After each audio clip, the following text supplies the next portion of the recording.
Ficai também vós apercebidos, porque a hora em que não cuidais, o Filho do Homem virá. Está entrando no ar.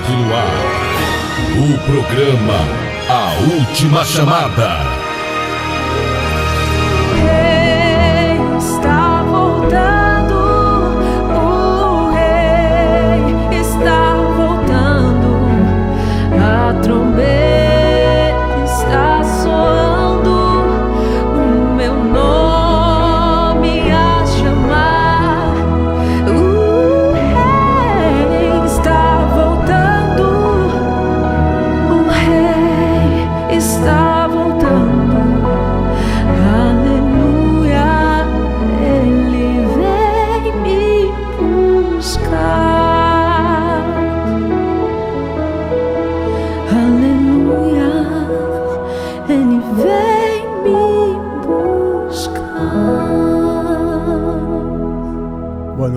Que a gloriosa graça e paz do Senhor Jesus alcance todos vocês que nos acompanham aqui pela 100.5, você que está no site aí nos acompanhando também, e você que vai nos acompanhar no RBT Plus, que a gloriosa graça e paz do Senhor Jesus alcance todos vocês que estão conosco agora.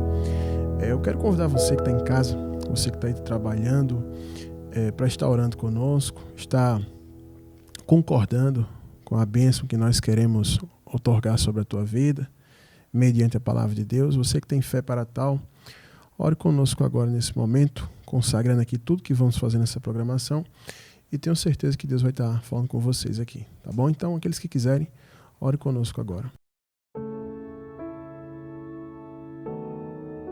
Senhor, meu Deus e meu Pai, nós queremos apresentar a nossa vida ao Senhor, apresentar, Pai, os ouvintes dessa programação, as pessoas que já ouvem, as pessoas que estão ouvindo pela primeira vez, que nós estejamos diante dos teus olhos e que as tuas mãos de benevolência, de graça, possam estar estendidas, Pai, sobre nós nessa noite. Tem misericórdia de nós, perdoa os nossos pecados.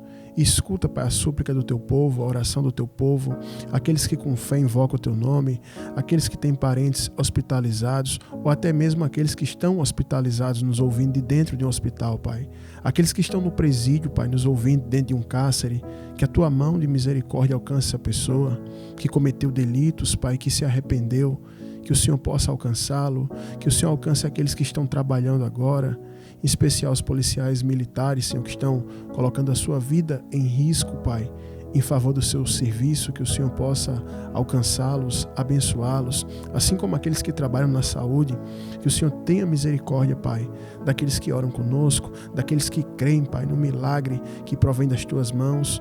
Meu Pai, em nome de Jesus, eu quero suplicar, Pai, por uma bênção especial na vida, Senhor, de cada ofertante, na vida de cada irmão e irmã que contribui, Pai, para que essa programação esteja no ar, alcance a vida deles com graça, com saúde, concede, Pai, aquilo que eles têm buscado a Ti, Pai, que é lícito diante dos Teus olhos, Pai, conceda, Pai, vitória a eles, dê graça a eles, livre do mal, livre das pragas, das doenças, das mazelas, Pai, e continue, Senhor, abençoando, Pai, o Teu povo de maneira extraordinária, de maneira grandiosa, nos alcança aqui, que o Senhor possa nos usar nessa noite, que todos os empecilhos, Pai, que foram levantados, que eles caiam por terra agora, em nome de Jesus, Pai, e que o Senhor possa dirigir o nosso falar, que ao falar nós venhamos ser dirigidos, Pai, pelo Teu Espírito, que o Senhor também abençoe de maneira extraordinária todos aqueles que fazem parte do propósito dos 300, e que em tudo, Pai, que a gente venha fazer aqui, o Teu grande nome, Pai, seja glorificado, que pessoas encontrem direção, salvação, e que nessa noite o Senhor possa transmitir, Pai, a Tua graça através da Tua palavra e falar com o Teu povo, Pai. É assim que nós te oramos, agradecidos por tudo, em nome de Jesus. Quem está em casa, concorde e crê, diz amém.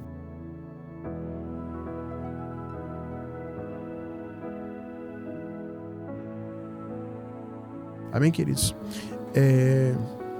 Mais uma quinta-feira, né? A gente tem essa graça e essa oportunidade que Deus nos dá de nós estarmos aqui na 100.5, pregando aqui o Evangelho através da frequência de rádio e também através do site, né? Outras pessoas nos acompanhando. Eu estou aqui hoje acompanhando toda a minha família.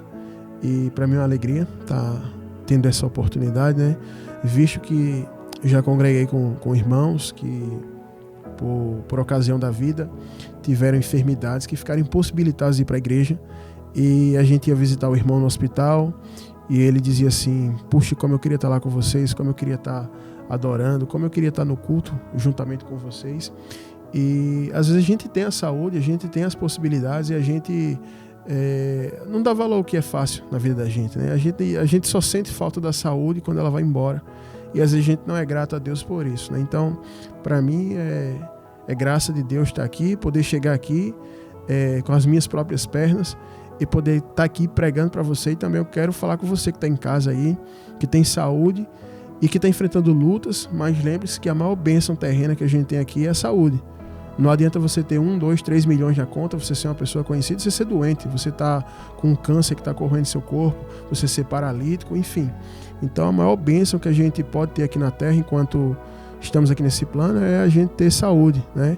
Então se alegre diante de Deus por isso, porque nós, seres humanos, somos muito ávidos para reclamar, para questionar a Deus acerca daquilo que a gente ainda não tem, daquilo que não aconteceu. Eu lembro-me que um amigo que eu tinha, a gente era do mundo e tal, e eu me converti, e ele ficou sabendo, e um dia ele parou para conversar comigo numa parada de ônibus, eu tinha chegado à igreja, e ele falando, reclamando da vida, né? Eu fiz, meu irmão, vamos buscar a Deus, Deus tem feito tanta coisa boa na tua vida. Aí ele disse assim, me diga só uma.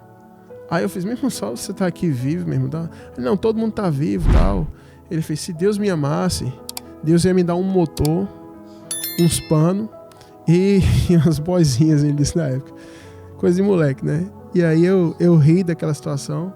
Então ele estava chateado, né? E achava que Deus não o amava porque ele não tinha uns panos, um motor e umas boizinhas. Traduzindo, ele não tinha roupa de marca, ele não tinha uma moto, né? E não tinha uma garota ou garotas, né? Essa era a visão que ele tinha de Deus ser bom com ele, né?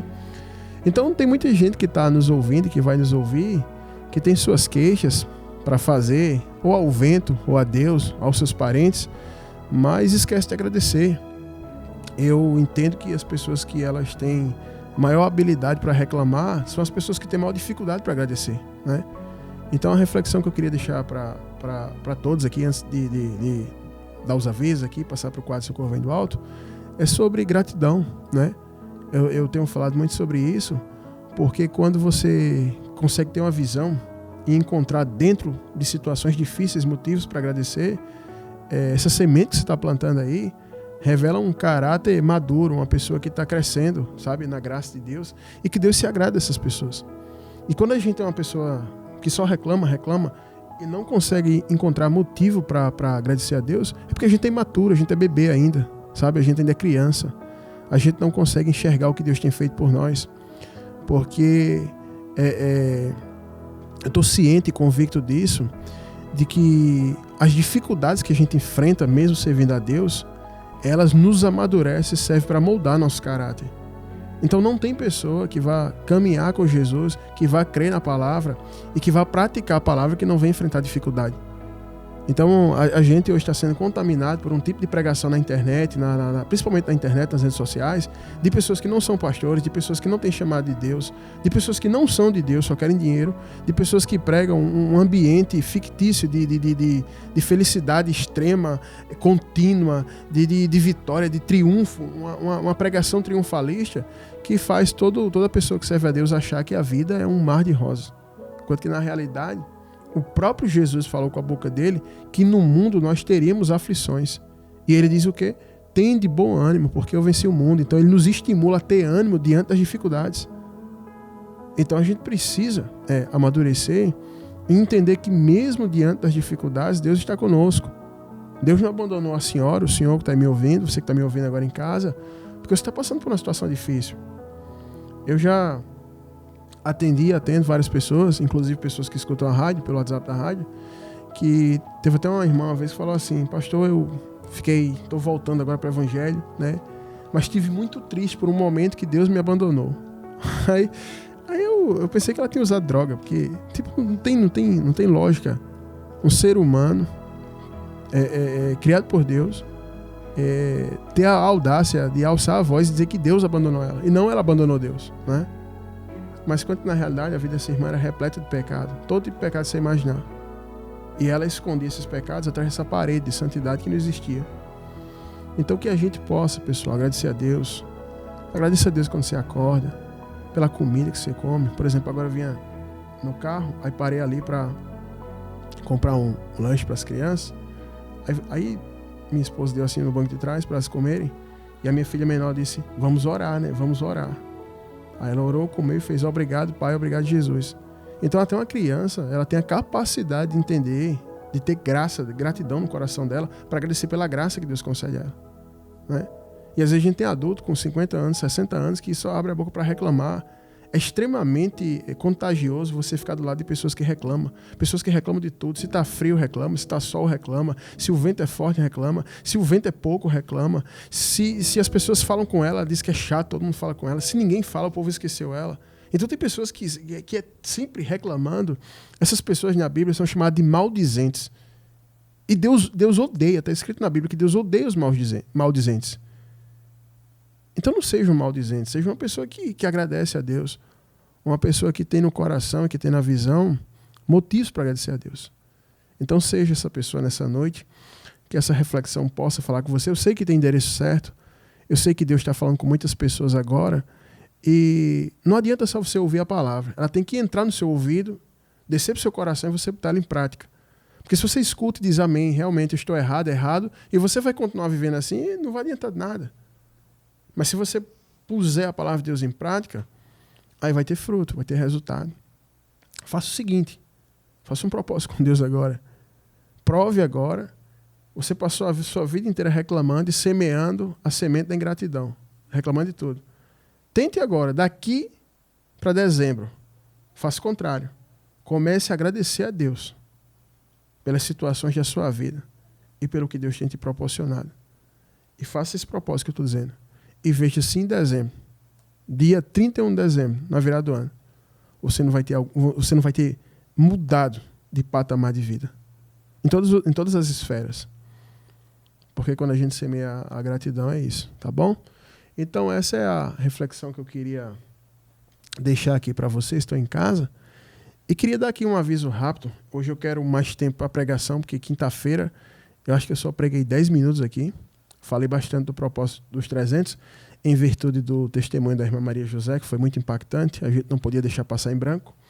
Mas eu quero falar com você que está nos ouvindo, você que já é audiência frequente e você que ainda, pela primeira vez nos ouve. É que nós estamos fazendo um propósito aqui na rádio para a construção do Centro Internacional de Missões, que é uma área que nós estamos construindo lá, que vão agregar vários trabalhos que a gente desenvolve, né? A gente, nessa área, vai estar fora daquela visão de igreja só de 4 paredes e culto, porque lá a gente vai ter missionários em tempo integral para atender os que necessitam. Nós teremos serviços sociais prestados gratuitamente às pessoas, inclusive serviço de psicologia gratuito. A gente vai ter psicólogo clínico atendendo de graça os irmãos, as pessoas que precisarem. Fora a parte social que a gente faz, que a gente tem um banco de alimento, um banco de roupas para distribuir para quem tem fome, né? E também tem um salão de culto, também vai estar funcionando nosso estúdio lá, né? Que o pessoal tem pedido programação no YouTube, né? E a gente tem um canal lá e até agora só tem nosso programa de rádio. Então nós vamos ter nosso estúdio lá com programação para edificar a tua família, tá certo? O estúdio. E tem um salão de culto também, tem a parte de formação, né? Social, onde a gente vai ajudar pessoas que precisam de uma profissão, precisam de um rumo na vida, né? Então, tem várias coisas que vão ser agregadas ali no Centro de Missões e nós estamos construindo isso e orando a Deus. Nós lançamos um propósito para que 300 pessoas ofertassem uma única vez R$300 para ajudar a manter essa obra. E em contrapartida, as pessoas que têm ofertado, nós temos pedido que essas pessoas coloquem propósitos diante de Deus.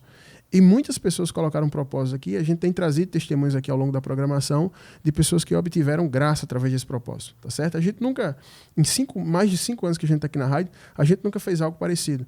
E todo esse valor da oferta é revertido para a compra de material, tijolo, ferragem, cimento, areia, brita, laje, revestimento cerâmico e tudo mais que se faça necessário naquela obra, né? Então, você que faz parte do Propósito 300, que já está fazendo parte, você está contribuindo com isso. E você que ouve, que ainda não fez parte, faça parte desse propósito.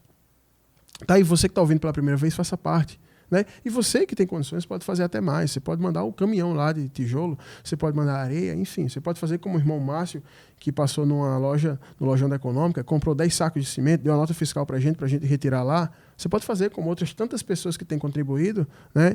E tem algo interessante que a gente vai fazer lá, é que nós vamos fazer um memorial, vamos colocar uma pedra lá na frente do Centro de Missões, e nessa pedra estará o nome das 300 pessoas que contribuíram, né? Então, até Jesus voltar, vai estar ali o nome das pessoas que contribuíram, e eu acho muito importante, até porque o próprio Deus diz que ele honra quem honra ele. Então, essa é uma maneira que a gente tem de honrar as pessoas. E também lembrando que o Centro de Missões, ele pode ser um local que você venha ser atendido, né? Tiveram muitas pessoas que contribuíram com a rádio, com a programação de rádio, e depois elas disseram, pastor, aquela palavra ali mudou a minha vida, aquela palavra mudou aquela situação do meu casamento, aquela palavra salvou meu filho, né? Tem famílias que se converteram aqui através da rádio e que foram batizadas por mim, né? Então tem pessoas que contribuíram com a rádio achando que ia ajudar outros e de repente ajudou ela. A mesma coisa, são pessoas que hoje contribuem com a construção do Centro de Missões e que amanhã estarão sendo ajudadas lá, né? Então a gente nunca sabe quando a gente vai precisar de um hospital. E nesse caso, um hospital da alma, né? Então, você pode fazer parte desse propósito e você pode fazer de várias formas. Não é obrigado que você oferte os R$300 de uma vez só, se você não puder. Você pode fazer como muitos irmãos e irmãs têm feito, que ofertaram várias vezes, de 50, de 100. Tiveram pessoas que fizeram esse propósito da maquineta, mas o importante é que estejam contribuindo de alguma forma com aquela obra, tá certo? Então, no mais é isso aí, o aviso que eu tenho para dar. E se alguém tem mais alguma dúvida, vá ouvindo os programas anteriores no YouTube, que a gente fala mais do Centro de Missões. Sempre no começo dos programas anteriores a gente vai falando do Centro de Missões, né? Você pode falar no WhatsApp, né? Como a missionária Dália está dizendo aqui, perguntar, a gente manda vídeo para você, né? Inclusive, nosso mídia já mandou um vídeo aqui para enviar para o pessoal. Eu vou estar enviando, pedir para a missionária Dália enviar para vocês verem o progresso da construção lá, tá certo? Você pode falar no WhatsApp. Pastor, qual é o WhatsApp? É o 839-9105-6834. 839-9105-6834. Esse é o WhatsApp do programa Última Chamada, tá bom? E você fala, eu quero fazer parte do propósito, eu quero ajudar, eu quero contribuir, tá? 839-9105-6834. Esse é o mesmo número que é a chave Pix que os ouvintes ofertam para manter o programa no ar. E graças a Deus, todos os meses, nossos horários têm sido pagos aqui há mais de 5 anos e a gente está aqui na 100.5, em 5 anos ininterruptos, sem sair do ar, pregando aqui a palavra, mediante a fidelidade de quem nos ouve. Tá bom? Então, faça parte, colabore. Eu vejo o pessoal reclamar muito que estão fazendo da igreja uma bagunça, que é show gospel para lá, para cá, estão fazendo da igreja boate, mas quando tem uma obra séria, muitas pessoas cruzam os braços e não querem colaborar. Então, uma pessoa igual a você que faz isso, você não pode reclamar de nada. Entendeu? A gente reclama quando a gente está fazendo alguma coisa pelo reino. Então, se você não pode sair para fazer o que a gente faz no Centro de Missões, o mínimo que você pode fazer é colaborar com essa construção, tá bom? E também colaborar aqui com a programação da 100.5, tá certo? E tenho certeza que Deus há de abençoar você e trazer maior abastança, como tem trazido a todos que são fiéis aqui nessa programação, tá bom? 839-9105-6834, tá certo? E aí você pode fazer parte aí dos propósitos que nós temos lançado ali no Centro de Missões e também contribuir com a programação aqui da 100.5. Lembrando que esse número é chave Pix, tá? Para quem quiser ofertar para manter o programa no ar. Tá bom? No mais é isso aí, pessoal. No mais é isso aí. A construção tem avançado. E só para deixar aqui um detalhe para vocês, é que a gente está trabalhando lá assim. A gente trabalha durante o dia, né? Eu e os irmãos lá no nosso trabalho secular, como o pessoal chama. E à noite, 7h30, a gente se reúne lá e começa a trabalhar. Acho que foi terça-feira. A gente foi até 3h30 da manhã trabalhando lá. Eu cheguei em casa de madrugada já. Tem sido cansativo fisicamente, mas espiritualmente tem sido muito gratificante, vendo o progresso da obra e sabendo tudo que Deus vai fazer lá, né? A gente tinha pedreiro, a gente tinha engenheiro e todo mundo nos abandonou. E aí eu fiquei lá com o material, com o recurso que os irmãos enviaram, e a gente orando a Deus fez, e agora, Senhor, o que a gente vai fazer? Pedreiro abandonou, engenheiro abandonou. E aí a gente lembrou de Neemias, que ele era só um copeiro, e reuniu o pessoal para fazer aquela construção. E aí eu disse, então se Neemias fez isso aí, a gente vai fazer também, porque a gente serve ao mesmo Deus. E aí eu já tinha um conhecimento prévio de engenharia, e comecei a estudar mais engenharia, e estou sendo engenheiro da obra, e estou trabalhando lá com o pessoal, e para a honra e a glória do Senhor tem dado tudo certo, né? E a gente se sente feliz com isso e está honrando a Deus, porque a gente nunca nunca vai colocar um artista gospel no púlpito da igreja, a gente nunca vai fazer da igreja uma casa de show, a gente nunca vai cobrar R$1 para ninguém entrar na igreja, a gente nunca vai cobrar nada acerca da palavra de Deus. A gente prefere fazer o que a gente está fazendo, trabalhar de dia, colocar do nosso dinheiro e à noite trabalhar, ficar à madrugada moído e trabalhar no outro dia. A gente prefere fazer isso do que prostituir o templo, prostituir o altar, prostituir a igreja e fazer da casa de Deus um comércio. E todos que hoje fazem isso, um dia vão ter que acertar contas com o Senhor. Depois que você fechar os olhos e sair dessa terra, você que faz isso na igreja, você vai acertar contas com o Senhor. E a gente prefere fazer assim. Então a gente está se arrebentando lá. Os irmãos chegam com sono, mas está sendo feito. Está sendo feito porque Deus é conosco e a gente tem grande alegria em testemunhar isso, porque também serve de estímulo para outros irmãos. Muitas pessoas falam comigo assim, com a missionária: pastor, eu já quis desistir várias vezes do evangelho, desistir da caminhada, de tanta coisa que acontece, me falta força, mas quando eu escuto o programa, que eu vejo o testemunho do Senhor e dos irmãos, me dá ânimo para continuar. Então por isso que eu falo isso aqui no ar, porque eu sei que tem pessoas que estão cansadas, estão fracas na caminhada, só vê desmantelo e bagunça na igreja, está pensando em desistir. Lembre-se que assim como você, tem outros irmãos que estão na batalha também, sendo fiéis ao Senhor, guardando a palavra e não se vendendo a essa bagunça gospel que acontece hoje na igreja, tá bom? Então, está saindo o Centro de Missões, eu já profetizei e quero já falar aqui no ao vivo. A próxima vigília do clamor, a 5ª vigília vai ser no Centro de Missões. A gente ia fazer no final do ano passado, numa creche, e aí a prefeitura demorou para dar a liberação para nós adiamos a vigília, né? Mas eu estou dizendo para vocês aqui ao vivo, pode me cobrar, a 5ª vigília do clamor vai ser no Centro de Missões. A 5ª vigília vai ser no Centro de Missões. Então prepare sua caravana, prepare o pessoal, porque vai ser a 5ª vigília do clamor já dentro da inauguração. Vai acontecer muita coisa grande ali, entendeu? Venha para esse local, para esse arraial, nesse dia pré-determinado por Deus na eternidade, para você ser abençoada e abençoado. Eu estou falando isso aqui, tem pessoas que são espirituais, que estão em casa sentindo o que eu estou falando. Tem gente que está sentindo aí, pulando, dando glória a Deus dentro de casa. A 5ª vigília do clamor vai ser no Centro de Missões, Centro Internacional de Missões. Tá certo? Então, ore por essa obra, faça parte do propósito dos 300 e colabore com essa obra. Colabore, porque Deus vai te abençoar e Deus já está fazendo coisa grande através dessa obra. No começo, quando a gente estava ali, os vizinhos achavam estranho da localidade, vendo a gente fazendo ali à noite, trabalhar à noite, porque ninguém nunca viu ninguém trabalhar à noite, principalmente construção, né? E a gente começava a trabalhar com lanterna de bateria. E fazendo lá, e o povo achava estranho. Até tem pessoas que riam, achando que ia dar errado. E aí, quando foi esses dias agora, veio o pessoal da iluminação pública arrumar um poste lá. E quando o rapaz chegou lá, eles eram crentes e viram que a gente estava trabalhando daquela maneira. E eles instalaram para nós 2 refletores daquele de campo de futebol de LED no poste. Clareou, foi tudo. E aí a obra começou a andar mais rápido. E o pessoal tá vendo os pilares lá erguidos e tudo mais. E aí o pessoal começou a ter uma visão diferente, né? Já é um testemunho de fé. E uma vizinha lá que é crente chegou lá para oferecer água para a gente, chegou para se oferecer, para colaborar e contribuir. E a gente está muito feliz com isso, né? A gente está muito feliz com tudo que Deus tem feito. E eu tenho certeza que Deus vai fazer coisa grande, tá bom? Então, pessoal, no mais é isso aí. Colabore, faça parte. Eu não vou ficar falando muito, porque não é pelo muito falar que você, a senhora, o senhor, enfim, quem está ouvindo vai ser convencido, quem te convence é o Espírito Santo, desde que você não endureça o coração para ele. Então, eu te peço, faça parte dessa obra aí, que eu tenho certeza que Deus vai te abençoar, tá bom? Sávio já está ali com o áudio do Socorro Vem do Alto, ele vai soltar a vinheta e em seguida a gente vem com a resposta. Fica aí com a gente, Sávio vai soltar aqui a vinheta do quadro Socorro Vem do Alto e em seguida a gente vem com a resposta. Para conciliar a sua vida, iluminar seus caminhos e resolver seus problemas, iniciamos agora o quadro O Socorro Vem do Alto. Paz do Senhor Jesus, homem de Deus, Pastor Josué. Eu acompanho essa programação desde 2022. Já recebi muito da parte de Deus e tenho usado cortes específicos para evangelizar enquanto faço corrida no carro de aplicativo. Eu tenho os áudios baixados, deixo eles tocando em som ambiente. Aí tem clientes que pedem para aumentar, dessa forma eu entro explicando o evangelho. Tem sido bênção. Em breve vou poder ofertar com um valor maior para que essa programação cresça ainda mais. Pastor, eu gostaria de pedir um direcionamento bíblico acerca de uma situação que estou vivenciando no ministério que congrego há mais de 10 anos. Eu sou presbítero e, pela misericórdia de Deus, tenho liderado o departamento de casais. Tudo sempre correu bem, nunca tive problemas. e nunca fui repreendido por pastor.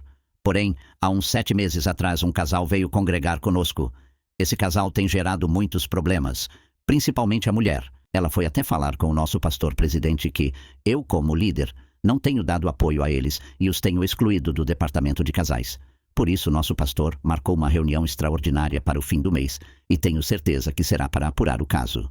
No entanto, o que realmente está ocorrendo é que essa irmã ficou muito chateada por eu, minha esposa e os coordenadores do departamento não termos ido atender ela, numa situação em que seu marido foi prestar assistência à sogra e à cunhada, deixando-a trancada fora de casa por horas. Ela queria que nós, a liderança do departamento de casais, fôssemos repreender o marido dela, cobrar dele, sabe? Falar que ele estava errado por priorizar a mãe dele e a irmã em detrimento da esposa.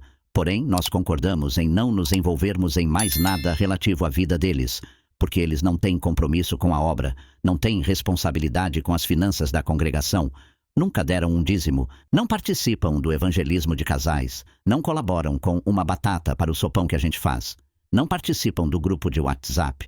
Eles se negaram em divulgar até mesmo o círculo de oração. Sem contar que mal comparecem nos cultos, faltam muito, principalmente o marido dela, que já faltou um culto em que ele foi escalado para dirigir, só porque o Flamengo veio jogar no Almeidão, quando nós fomos repreender ele. Por isso, ela deu um chilique, disse que Deus nos levantou para acolher, e não para julgar, excluir e matar uma alma.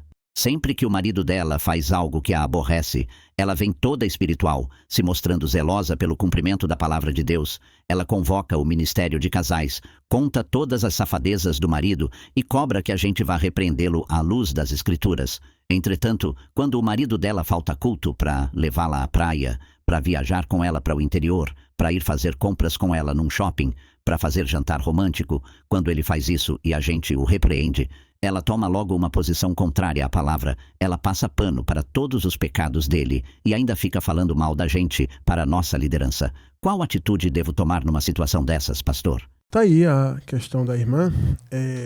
Como eu falei, né?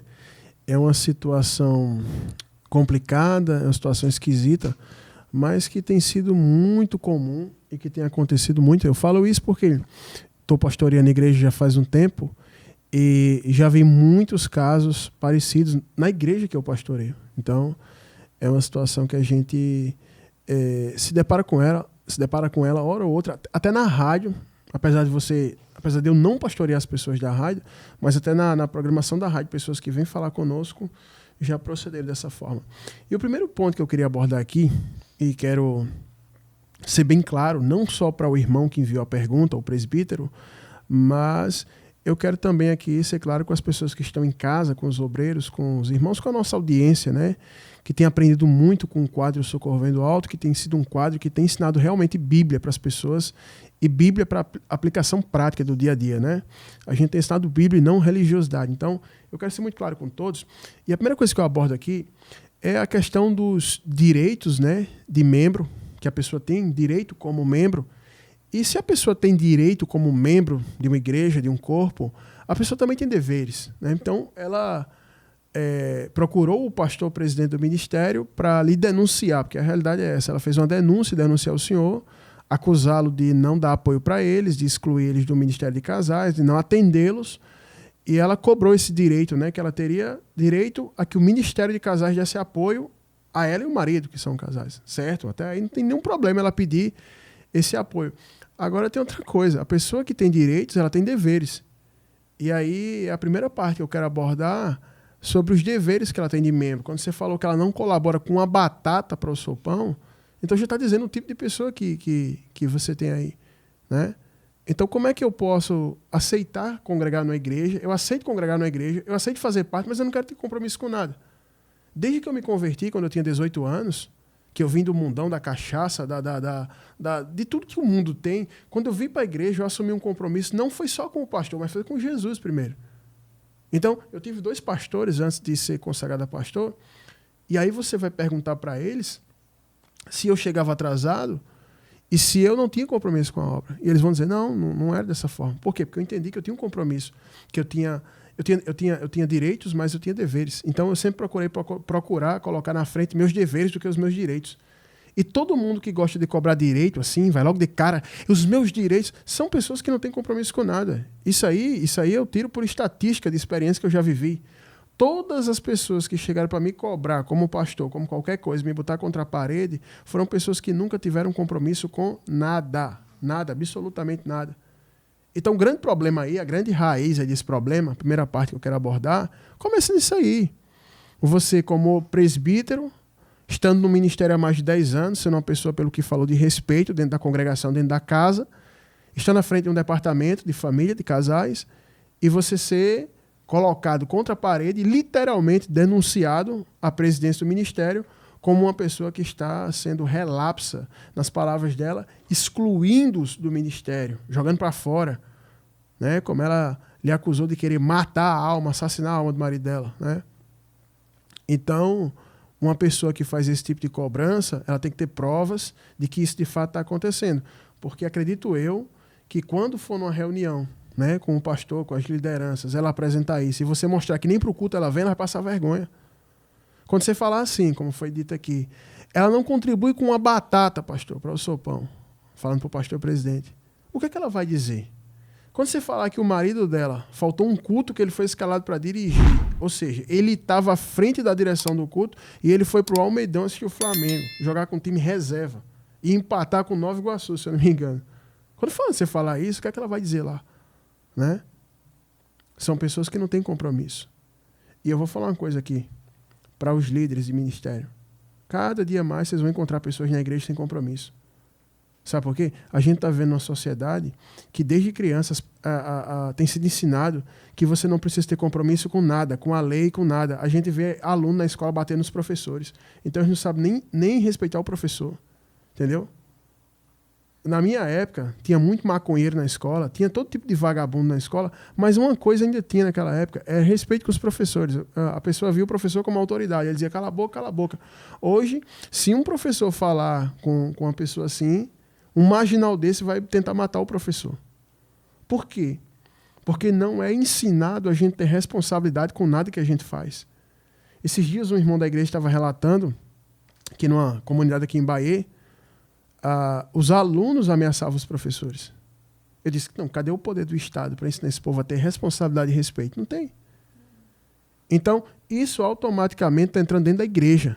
O povo vai para a igreja, diz que vai congregar, que vai fazer parte do ministério, falta culto, não contribui com nada, não ajuda, não compra um copo descartável para tomar um dedo de água, não compra um papel higiênico para depois de fazer suas necessidades fisiológicas usar. Não bate uma palma para Jesus, mas na hora de cobrar, cobra tudo. Cobra tudo, tudo. Então isso aí tá tudo errado, começa por aí. Sabe? A pessoa que tem coragem de denunciar um obreiro, tendo um procedimento desse, é uma pessoa que não tem noção do que está fazendo. Isso é a mesma coisa de você ir no Ministério Público, denunciar uma pessoa por corrupção, você sendo corrupto. Isso é a mesma coisa de você ir na polícia denunciar um ladrão de celular quando você é um estelionatário. Ou seja, a pessoa vai denunciar um obreiro por algo que ele deixou de fazer, e nesse caso o senhor está certo por não ter ido atender a ela, e os irmãos também, e tendo uma conduta dessa. A primeira parte que eu abordo é essa aí, que a gente está vivendo um tempo assim de coisas absurdas, onde as pessoas não têm compromisso com nada. Não tem compromisso. É a mesma coisa de Sávio, que trabalha aqui na 100.5. Sávio chegar para Raquel Maroja e dizer assim, tia, eu quero cobrar meu salário, 13º, tudo o que eu tenho direito. Ele tendo faltado um mês, não vindo trabalhar aqui. Chega para cobrar.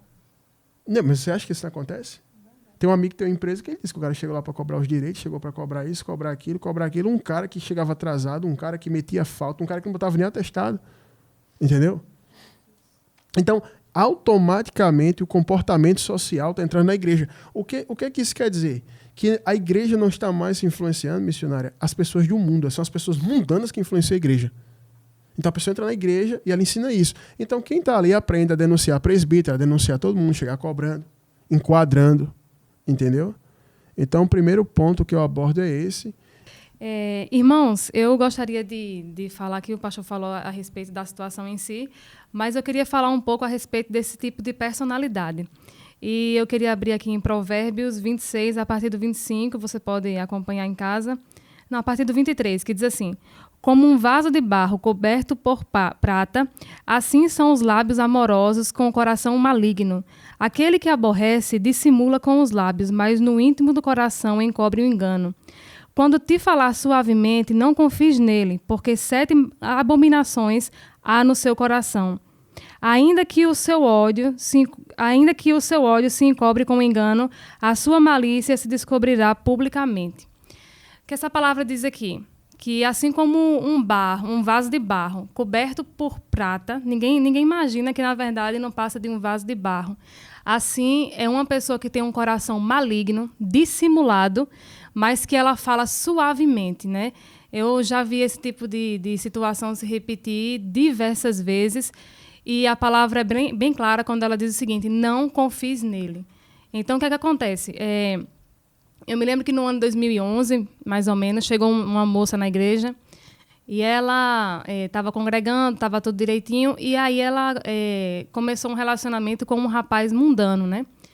E eu alertei a ela, eu conversei com ela, disse que não era bom, que ela esperasse o tempo de Deus e que um dia Deus ia mostrar para ela um rapaz bom, um rapaz que tivesse a mesma fé, e ela iria se casar, namorar e se casar e tal.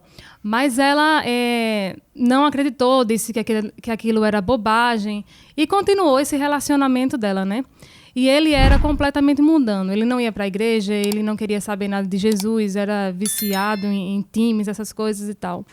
E aí passou o tempo e essa mesma moça chegou para a gente, né? E queria que a gente fosse resolver uma situação. E eu perguntei o que era, e ela tinha descoberto que ele estava traindo ela. E ela ficou muito revoltada, disse que aquilo não era bênção para a vida dela, que Deus ia fazer justiça, e que Deus ia entrar com providência, que ela foi traída e tal. E eu disse para ela, eu fiz: irmã, você lembra que lá no início a gente falou para você que você deveria se apartar desse relacionamento porque isso não agradaria a Deus, e porque agora você quer que Deus faça a justiça porque ele está lhe ferindo, porque ele está lhe traindo. E aí ela ficou revoltada com o que eu respondi, acabou que deixou esse relacionamento e também, consequentemente, saiu da igreja, né? Então, o que acontece é justamente isso, a palavra é dissimulação. É tanto que quando ela quer algo da parte do Senhor, da parte do pastor, seja lá de quem for, ela consegue dissimular. Tem pessoas que elas conseguem encobrir o ódio, ela pode estar sentindo um ódio mortal por você, com vontade de lhe matar. Mas ela consegue falar manso, ela consegue falar suavemente, ela consegue enganar muito bem. E essa dissimulação encobre o que ela realmente sente. Então, da mesma maneira que hoje ela pode estar indo falar do Senhor para a liderança, amanhã ela pode se juntar com o Senhor para falar mal de algum irmão da igreja, assim como ela pode se juntar com o próprio marido dela para falar mal de todo mundo. Então, a gente tem que ter muita cautela com esse tipo de gente. Várias pessoas, quando chegam para falar para a gente sobre pai e mãe, sobre marido, sobre mulher, sobre filho, a gente sempre tem muita cautela, porque muitas vezes as pessoas estão com o coração ali ferido, amargurado e quer colocar tudo para fora.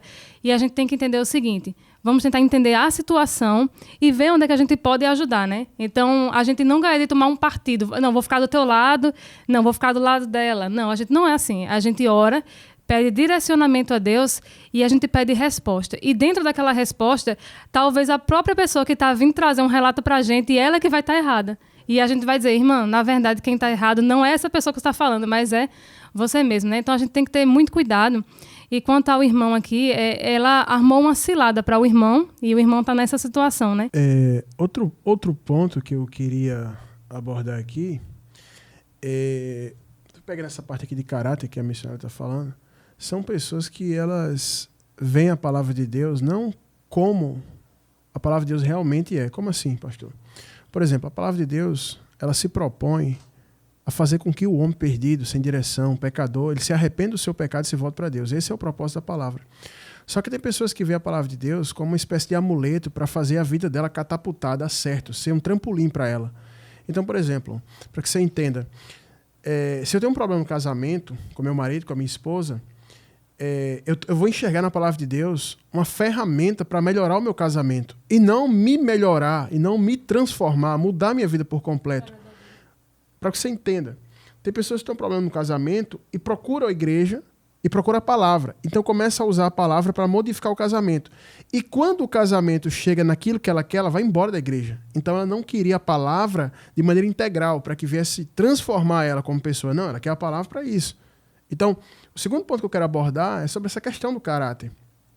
A pessoa ser oportunista, dissimulado, aproveitador, né? Porque o que se vê aqui é uma pessoa que ela está usando a palavra quando convém a ela. Olhe, pessoal, do Ministério de Casais, o meu marido fez isso, fez aquilo, ele priorizou a sogra, a irmã dele, ele coloca a sogra à frente dele.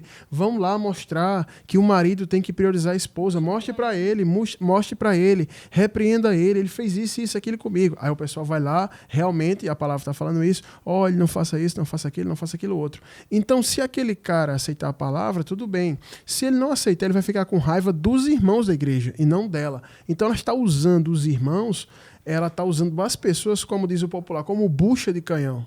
Ela está usando a palavra e as pessoas para isso.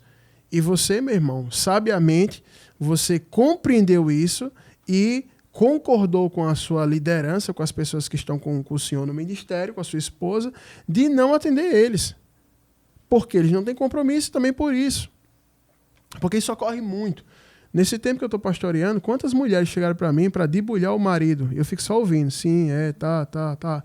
E antigamente, eu não tinha muita experiência, e aí eu concordava e dizia, mas rapaz, como é que seu marido fez isso? Como é que seu marido fez aquilo? Não, isso está errado, aqui está errado. Ela fala lá com ele, eu ia lá e falava, o cara ficava com ódio de mim, e depois ela se juntava com ele, quando fazia as pazes, para falar mal de mim e sair da igreja. Hoje, quando fala... eu digo, faça as pazes. Mas ele é terrível, ele é o capeta. Faça as pazes. Mas ele é o demônio. Faça as pazes. Mas ele me traiu. Perdoe. Tal. E vou aconselhando. Por quê? Porque essa pessoa, não vou dizer que são todos os casos, mas a maioria não está usando de verdade. Ela está com a ferida, está com raiva do marido, quer usar você para colocar você no meio daquela situação. Aí você é um obreiro, não tem experiência, você vai lá, fala a verdade, porque você está sendo sincero, honesto, está na Bíblia, mas ela só está usando você para que o marido entenda que está errado, e aí de repente o cara não aceita, ele vai ficar com ódio de você, ela vai se juntar com ele, entendeu? Como o senhor mesmo falou, quando ele falta para ir para a praia, levar ela para a praia, para um shopping, para uma viagem, para um jantar, ela não liga, ela não está nem para o cumprimento da palavra de Deus. Mas quando ele afeta ela olha, a palavra de Deus diz isso, vamos lá e tal, entendeu? É tanto que quando ele ia dirigir o culto que ele faltou para assistir um jogo de futebol, que aí vocês o repreenderam, foi o que ela fez. Disse que vocês estavam matando a alma dele. Eu nunca vi na minha vida dizer que repreensão mata crente. Toda vez que eu escuto alguém dizer assim, cadê fulano? Não, está afastado, está desviado. Por quê? Deram uma palavra sem sabedoria que matou ele. Palavra não mata ninguém. Palavra não mata. Palavra certa ou errada não mata. O que mata é heresia. Você ficar sentado ouvindo heresia. Por exemplo, você ficar ouvindo boca de jacaré. Meu amor, você tem um minuto, eu quero ser boca de jacaré na sua vida. Você ficar ouvindo aquilo vai te matar espiritualmente. Mas Bíblia... ainda que alguém chegue lá e fale uma palavra dura errado, a pessoa não vai morrer com isso, ela vai crescer, se fortalecer, ficar mais madura. Então ela deu esse chilique, por quê? Porque ela usa a palavra em conveniência a ela, quando lhe é conveniente. É isso que ela faz. Repreendeu ele porque foi para o jogo. É absurdo uma pessoa ter um compromisso de dirigir um culto, a pessoa ter um compromisso de estar à frente de um culto e faltar por uma coisa absurda dessa. Aí, o que tinha que ser feito? Nunca mais ele dirigiu um culto na igreja. Aí você vai reclamar, não, Jesus levantou para guardar, para não sei o que lá, não para excluir. Não tem sentido isso aí. Entendeu? Então ela está usando a palavra. E muitas pessoas usam a palavra. Eu conheci um senhor que ele só sabia 2 versículos da Bíblia. 2 versículos. E ele se dizia cristão. E ele só usava esses versículos para dizer que era cristão e cobrar das pessoas, quando ele via que aquilo estava afetando a ele. Ou seja, quando alguém afetava ele, era o versículo, filho, honra teu pai e tua mãe. Ele usava esse versículo para os filhos dele. Esses 2. Porém, ele não pegava a outra parte do versículo que diz, pai, não provoquei a ira dos seus filhos. Essa parte ele não usava. E se alguém citasse, ele surtava. Então tem pessoas que não têm um caráter forjado por Deus, um caráter tratado. Elas têm uma malícia no coração delas e elas usam a palavra de Deus, elas fazem uso daquilo como se fosse uma arma para ela, que convém a ela. Perdão. E ela pega aquilo ali e ela usa quando é conveniente para ela. É conveniente para mim agora? Então agora eu vou usar a palavra. Vamos lá. A palavra diz que o marido tem que cuidar da esposa, assim, assado. O casado cuida das coisas de casado. Vamos lá dizer isso para ele. Aí todo mundo vai lá e chega lá. Olha, o casado cuida das coisas de casado, viu? O cara, eita, rapaz. Aí fica com raiva, não gosta. Aí, mas beleza.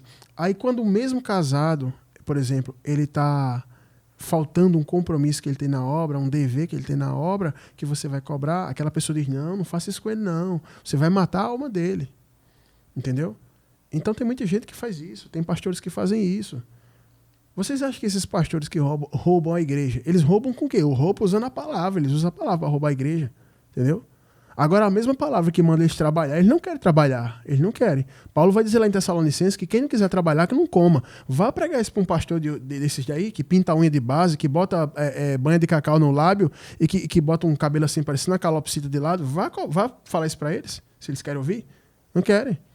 Vá falar isso para um pastor que anda de SW4 com o dinheiro da igreja. Diga assim, se você não quiser trabalhar, você não coma. Vá falar isso para ele. Ele não quer trabalhar. Eles querem a palavra que manda você levar o dízimo, que manda você levar a oferta. Aquilo ali eles pregam. Mas ele não prega a parte que eles têm que dar a vida pelo rebanho. Essa parte eles não pregam. Então hoje, a palavra de Deus, ela é utilizada por muita gente como uma ferramenta de manipulação para benefício próprio. Tem um filme muito interessante que é o livro de Eli, que Denzel Washington que faz. E Denzel Washington carrega uma Bíblia, a única Bíblia que sobrou no mundo, e é uma Bíblia em braille, na linguagem de cego, né? E ele tem aquela Bíblia lá, e tem um cara que quer pegar aquela Bíblia de todo jeito, porque ele quer reconstruir a cidade, e ele sabe, na visão dele, que através da Bíblia ele pode manipular as pessoas, ele pode controlar as pessoas. Então, o que essa mulher está querendo fazer com vocês, com esse departamento de casais, é manipular e controlar vocês para vocês serem ferramentas da briga que ela tem com o marido dela. Tem pessoas que vivem um inferno no casamento e levam o inferno para dentro da igreja. E esse inferno que eles vivem, eles querem colocar as pessoas no meio. Quando a mulher está com raiva do marido, ela quer usar os irmãos. Olha, meu marido isso e aquilo, usa a palavra. Quando o marido está com raiva dela, aí fica isso. Um atirando no outro e usando as pessoas da igreja. No final, os dois saem da igreja com raiva da igreja e das pessoas que estavam no meio. Eu nunca esqueço de um casal que estava na igreja, que parecia gato e rato, só via brigando. Ele brigava com ela brigava com ele. Saiu até agressão física uma vez. E aí eles falaram comigo. E eu sempre estava ali, né? No meio da briga, tentando ajudar, ir para lá, para cá, para lá, para cá, para lá e para cá. Passando aí, acho que uns 2 anos, eles já na igreja. Quando saiu, ela botou lá na internet a postagem assim: meu amor, aqueles que se dizem representantes de Deus tentaram acabar com o nosso amor, mas o nosso amor dura para sempre, balalá e balalá. 4 meses depois estava divorciada. Ela falou isso aí, né? Então ela passou 3 anos usando a mim e o corpo da igreja para as brigas dela de casal. No final ela saiu dizendo que a igreja queria separar ela. Então essas pessoas, como a missionária disse, são desequilibradas, são dissimuladas e muitas vezes têm um caráter demoníaco, porque são pessoas possuídas por espíritos. E se o senhor não tiver cuidado, veja bem o que ela vai fazer nessa reunião. Foi procurar a presidência do ministério, vai ter uma reunião, vão sentar obreiros, ela vai lhe acusar e aí o senhor tem que estar pronto. Que já é o segundo ponto que eu queria, o terceiro ponto que eu queria abordar, como o senhor vai proceder nisso, segundo a palavra. Mas a gente precisa estar muito bem atento a isso. Você que está em casa tem que se perguntar o quê? Por exemplo, se você é um obreiro, essas pessoas aqui estão usando a palavra para me usar? Ou você mesmo pensar, será que eu estou usando a palavra em benefício próprio? Uma vez chegou para mim um obreiro da igreja, um obreiro não, um rapaz que evangelizava, não era nem um obreiro, e ele disse assim: pastor, eu estou com a sede de ganhar almas. Eu disse: ô glória. Você diz isso para um pastor, pronto, ele fica besta. Ele paga uma passagem de avião para você. Aí ele disse: eu quero evangelizar em tal lugar. Eu fiz: não, pode ir, é bênção. Aí ele fez: agora lá, pastor, lá tem mulher. Aí era bom levar algumas irmãs para ir e tal. E as irmãs não queriam ir com ele. E aí eu não entendi o que era. Eu disse: não, vá lá, irmão, você vai lá com ele e tal. E aí foi. Aí passa-se um tempo, a irmã disse que no caminho ele tentou agarrar a irmã. Contou para mim. E aí eu peguei esse cara e debulhei ele, igual se debulha milho. Só que eu fiquei sabendo isso tempo depois. Então, o que foi que ele fez para mim? Ele aparentou ser uma pessoa espiritual, usou da palavra que diz que a gente tem que ir por todo mundo pregar o evangelho e fez com que eu liberasse uma irmã para ir com ele. Só que a realidade dele é que ele estava usando a palavra para poder ficar com alguma irmã só para fazer aquilo. Entendeu? Então tem muita gente que faz isso. Muita gente. É por isso que tem falso profeta. O falso profeta faz a mesma coisa. Ele usa a palavra para enganar a pessoa que só quer a palavra em benefício próprio.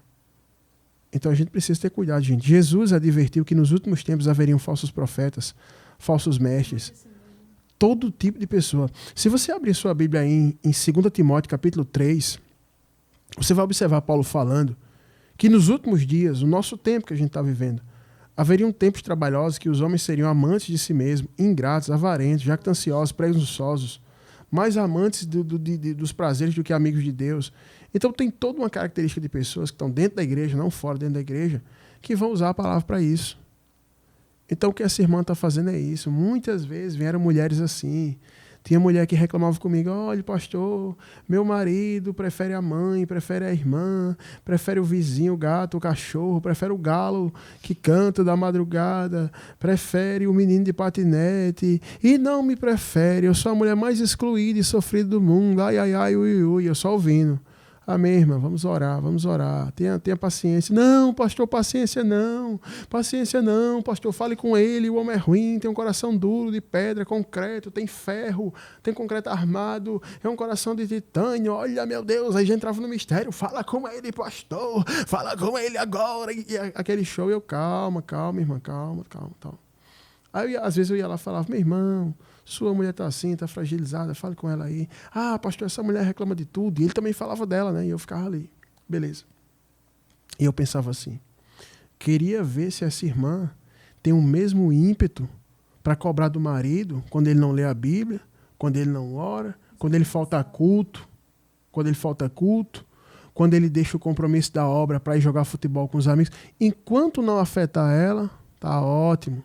Se o marido trouxer o chocolate dela, o sorvete dela, se ele der um café na cabeça dela, pagar o salão de beleza para ela, ele pode ser o maior pecador do mundo. Ela não está nem aí.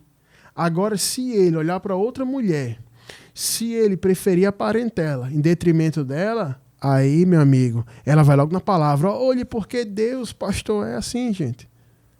Essa é uma tendência. Por isso que eu falei no começo que, ainda que seja esquisito, é uma coisa muito comum. É uma coisa muito comum. Toda vez que uma irmã vem falar comigo: olha, pastor, tudo bom, tal, eu já sei o que é. O marido fez uma raiva a ela e ela vai querer contar tudo, tá magoada, vai me contar e quer que eu fale alguma coisa com o marido em defesa dela. Mas se o marido pecar contra Deus, não tem problema. É mais ou menos assim. Se pecar contra Deus, não estou nem aí. Agora, se me afetar, eu vou dizer: olha, a palavra não diz isso. É o que a maioria das pessoas fazem. É verdade, né? Tem muita gente que utiliza da palavra para conseguir várias coisas nessa terra, né? Eu vou ler não, porque o texto é muito comprido, mas os irmãos abram em casa 1 Reis 21. O pastor estava falando aqui, eu me lembrei de uma mulher muito conhecida na Bíblia chamada Jezabel. E a gente sabe que Jezabel foi casada com Acabe, e Acabe, ele já tinha muito, né? Ele era o rei, então ele já tinha muitas propriedades, já tinha de tudo. Só que ele queria um terreno que era de Nabote, a vinha de Nabote, que era do lado do palácio. E aí ele queria essa vinha porque queria. E Jezabel disse para ele: eu vou resolver essa situação. Então, para resumir, Jezabel, ela chama 2 homens, coloca Nabote na frente de todo mundo, fora do palácio ali, cheio de gente ali. E aí, esses 2 homens, eles se levantam e dizem: Nabote blasfemou contra Deus. Nabote blasfemou contra Deus. E aí as pessoas ficam indignadas contra Nabote e matam Nabote à pedrada, né? Depois daquilo ali, Jezabel consegue aquela vinha de Nabote e dá para Acabe. Então, o que é que a gente entende com isso? Jezabel, ela se importava com Deus. Jezabel, ela se importava com a palavra do Senhor. Ela se importava se a pessoa vai blasfemar ou não contra Deus. Ela se importava em alguma coisa? Não. Mas ela usou disso. Ela foi um meio que ela teve para conseguir aquilo que ela queria. E o que era que ela queria? Ela queria a vinha de Nabote. Então, muitas vezes, o que acontece é isso. As pessoas, elas querem algo, Mas como é que eu faço para alcançar esse algo? Eu tenho que se eu for preciso eu usar a palavra, tem pessoas que usam a palavra para conseguir um cargo na política. Já teve vez de um camarada que queria sair a candidato, ele pedir para falar lá na igreja, a gente disse não. O templo é sagrado, é que político não fala. Então, muitas pessoas elas usam a Bíblia, elas usam o Evangelho para conseguir algo próprio, algo para si. E não é isso. O Evangelho não foi feito para isso, né? Então, Jezabel, ela pouco se importava com Deus. Ela era uma blasfema, mas ela usou disso para conseguir aquilo que ela queria, né? Ela matou um homem inocente, ela teve a vinha que não era dela, que não pertencia a ela, matou uma pessoa, mas para isso ela usou a palavra, que blasfemar contra Deus é pecado, e o povo se revoltou, né? Então, assim como o pastor está falando, tem muitas pessoas que fazem isso. Usam a palavra, usam o evangelho para conseguir aquilo que elas querem, né? Não passa de um egoísmo, não passa de algo pessoal, é um prazer para ela mesma. E se for preciso, ela usa a Bíblia, ela usa o que for para conseguir aquilo que ela quer, né? Agora, mal sabem essas pessoas que Deus, ele sonda a intenção do coração. Quando Deus ele for julgar a gente, ele vai olhar tanto as nossas obras quanto as nossas intenções. Então, assim como Jezabel, assim como várias pessoas se utilizam da Bíblia, se utilizam daquilo que é sagrado para conseguir agradar aquilo que elas querem, aí Deus ele vai entrar em juízo com essas pessoas, porque Deus é santo e Deus não vai... assim como a gente, às vezes, a gente pode ser enganado por uma pessoa que está falando, Deus ele não fica assim. Deus ele não é enganado. Deus não é enganado por ninguém. Então, Deus ele conhece a intenção do coração. O terceiro ponto que eu queria abordar aqui é o seguinte.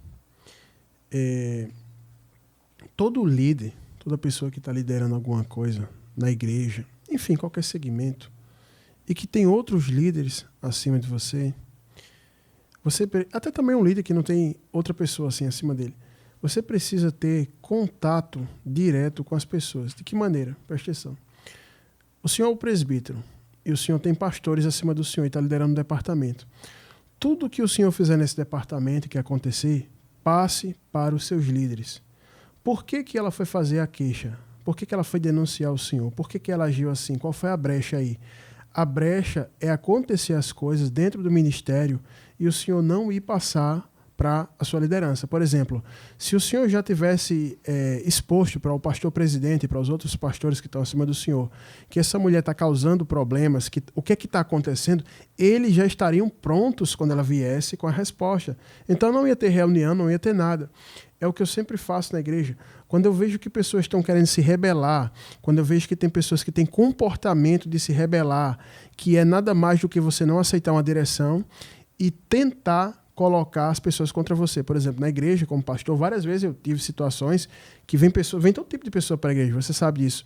E aí você começa a ensinar e tratar as pessoas, tem pessoas que não aceitam ser tratados, tem pessoas que não aceitam a palavra e ela fica com rancor, com ódio no coração, como a missionária falou, ela consegue dissimular. Então o que ela tenta fazer? Ela tenta passar aquela raiz de amargura que ela está para as outras pessoas e começa a tentar falar mal do pastor, mal da liderança, de uma forma bonita. Olha, nosso pastor é uma bênção, né? Mas você viu aquilo que ele falou e ela vai infamando aqui, vai infamando ali. E quando eu percebo esse tipo de comportamento, o que é que eu faço? Eu isolo essa pessoa e trago para perto os que estão saudáveis, ou seja, você separa a maçã podre e não deixa ela no cesto para não apodrecer o resto.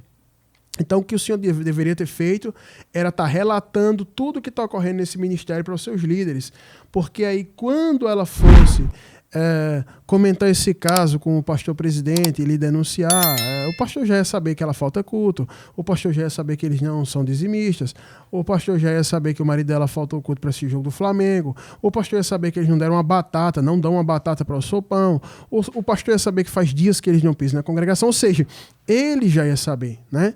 Eu creio que quando o senhor expuser isso na reunião, não vai ter problema nenhum, vai ser resolvido, mas o senhor poderia evitar o escândalo, poderia evitar isso aí, que uma situação como essa, mesmo que seja evitada depois de uma reunião, pode contaminar os outros. Um fato desse aconteceu comigo uns dias atrás na igreja, uns meses. Um irmão se rebelou e porque estava na frente de outras pessoas, estimulou de maneira indireta que outras pessoas se rebelassem e eu acho que 2 semanas depois outro irmão se rebelou na igreja. E eu tratei tanto o primeiro quanto o segundo, conforme a palavra. Mas por que não contaminou os demais?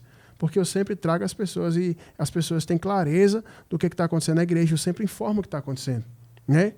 Essa coisinha de igreja com segredinho, isso não existe.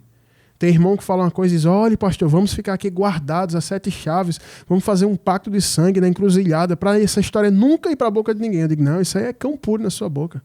O homem de Deus, a mulher de Deus, tudo que faz é às claras.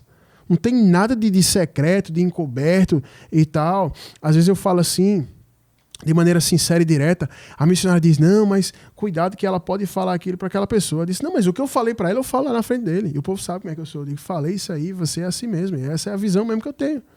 Entendeu? Por quê? Porque o homem de Deus, a mulher de Deus tem que ter as coisas claras.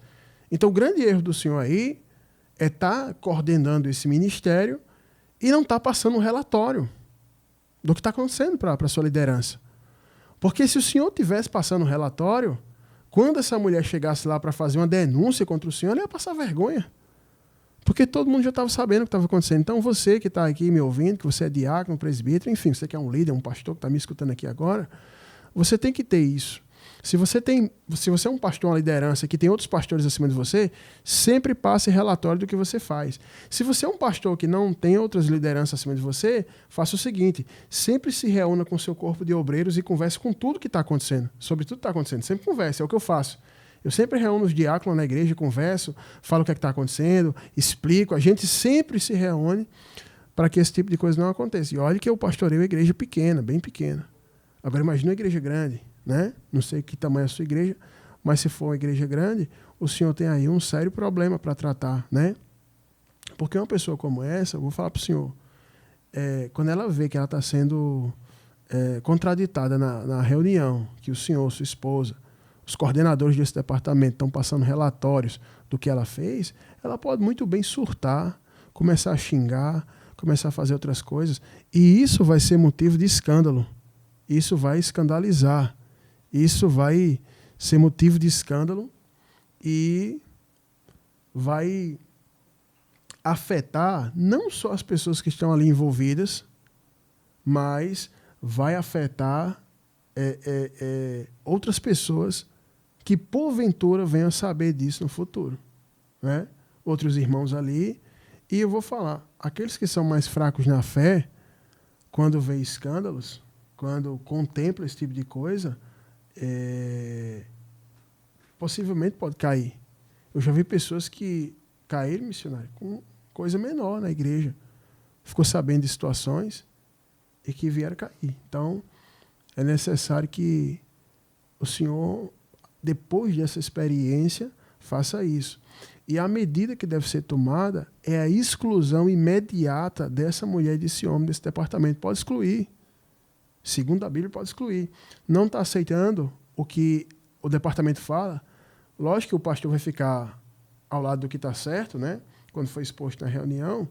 E aí, tem que falar com eles. Vocês não aceitam o que está sendo feito? Vocês não querem compromisso? Não querem nada? Pronto, pode pegar a mala, bota a viola no saco, pede o boné e vai perturbar outro canto. É assim.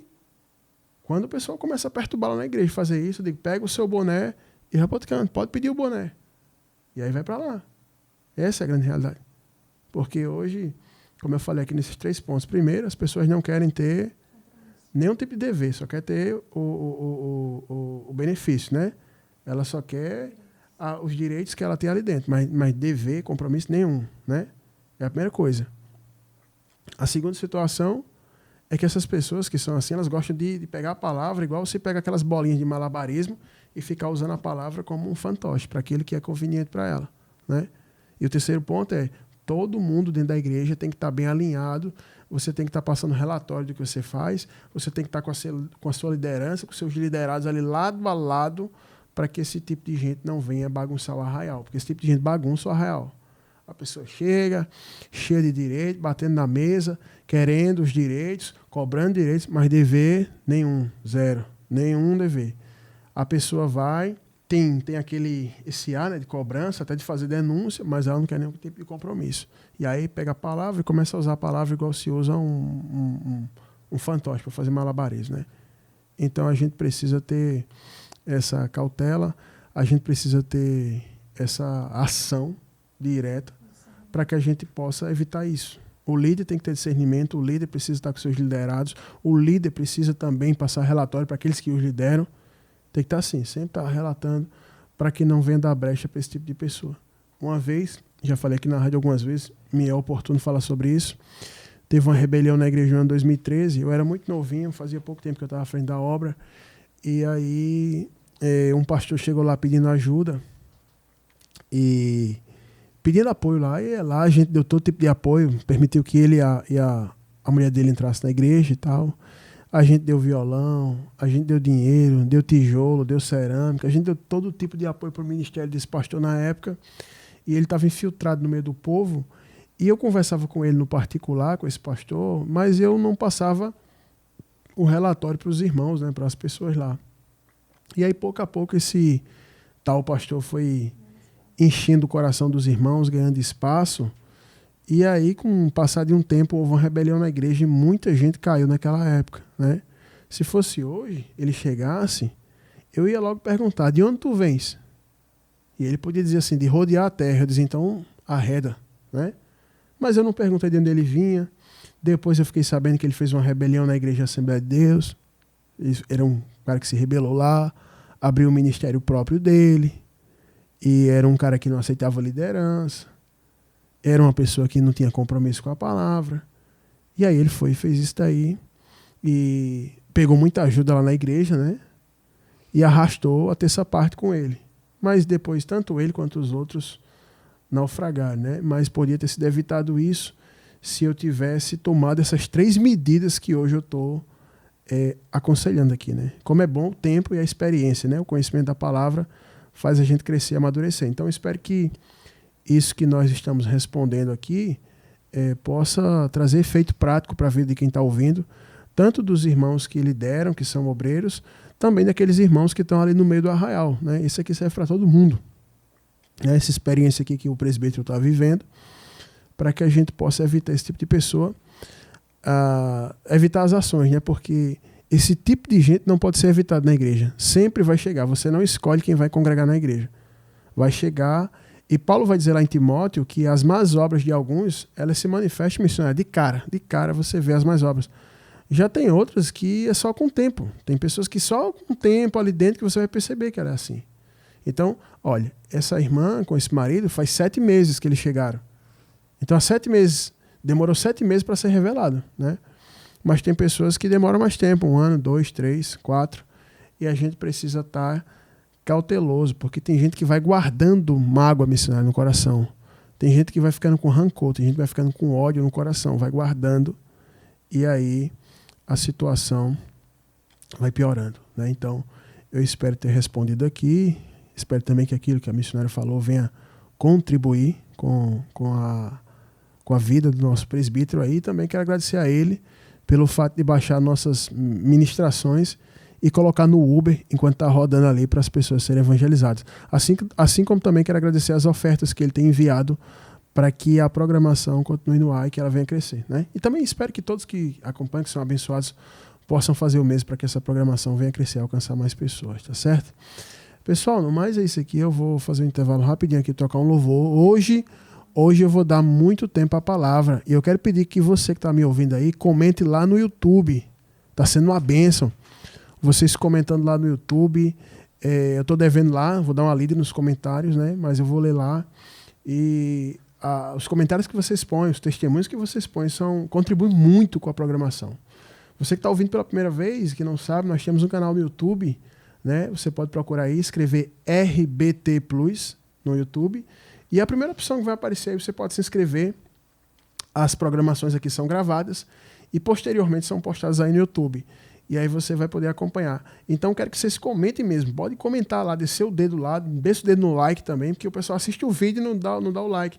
Dê o like lá, que é para chegar em outras pessoas. Chegue lá, dê o like, comente no vídeo. Se você não tem muita coisa para comentar, pega um versículo lá, copia e bota lá, porque nessa sua ação, tanto seu comentário quanto seu testemunho vai abençoar alguém e também vai estar dando engajamento para que a publicação chegue para outras pessoas do Brasil, como tem chegado.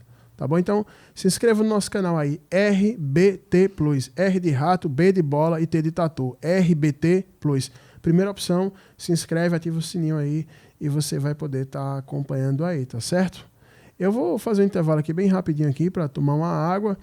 E hoje eu deixei mais tempo para a palavra, né? E eu tenho uma palavra muito forte aqui para pregar para vocês aqui.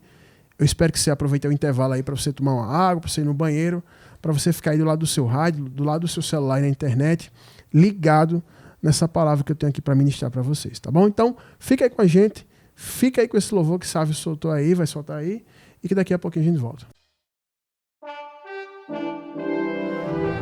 Os profetas do Senhor são portadores da poderosa palavra de Deus que cura, liberta e salva.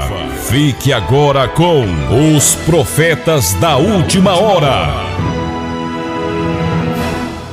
Amém, pessoal. Estamos de volta aqui. Eu queria que você, se quiser acompanhar aí, marcar na sua Bíblia, eu vou estar lendo aqui o Provérbio 29, 23. Eu me deparei com uma situação esses dias e me veio essa palavra.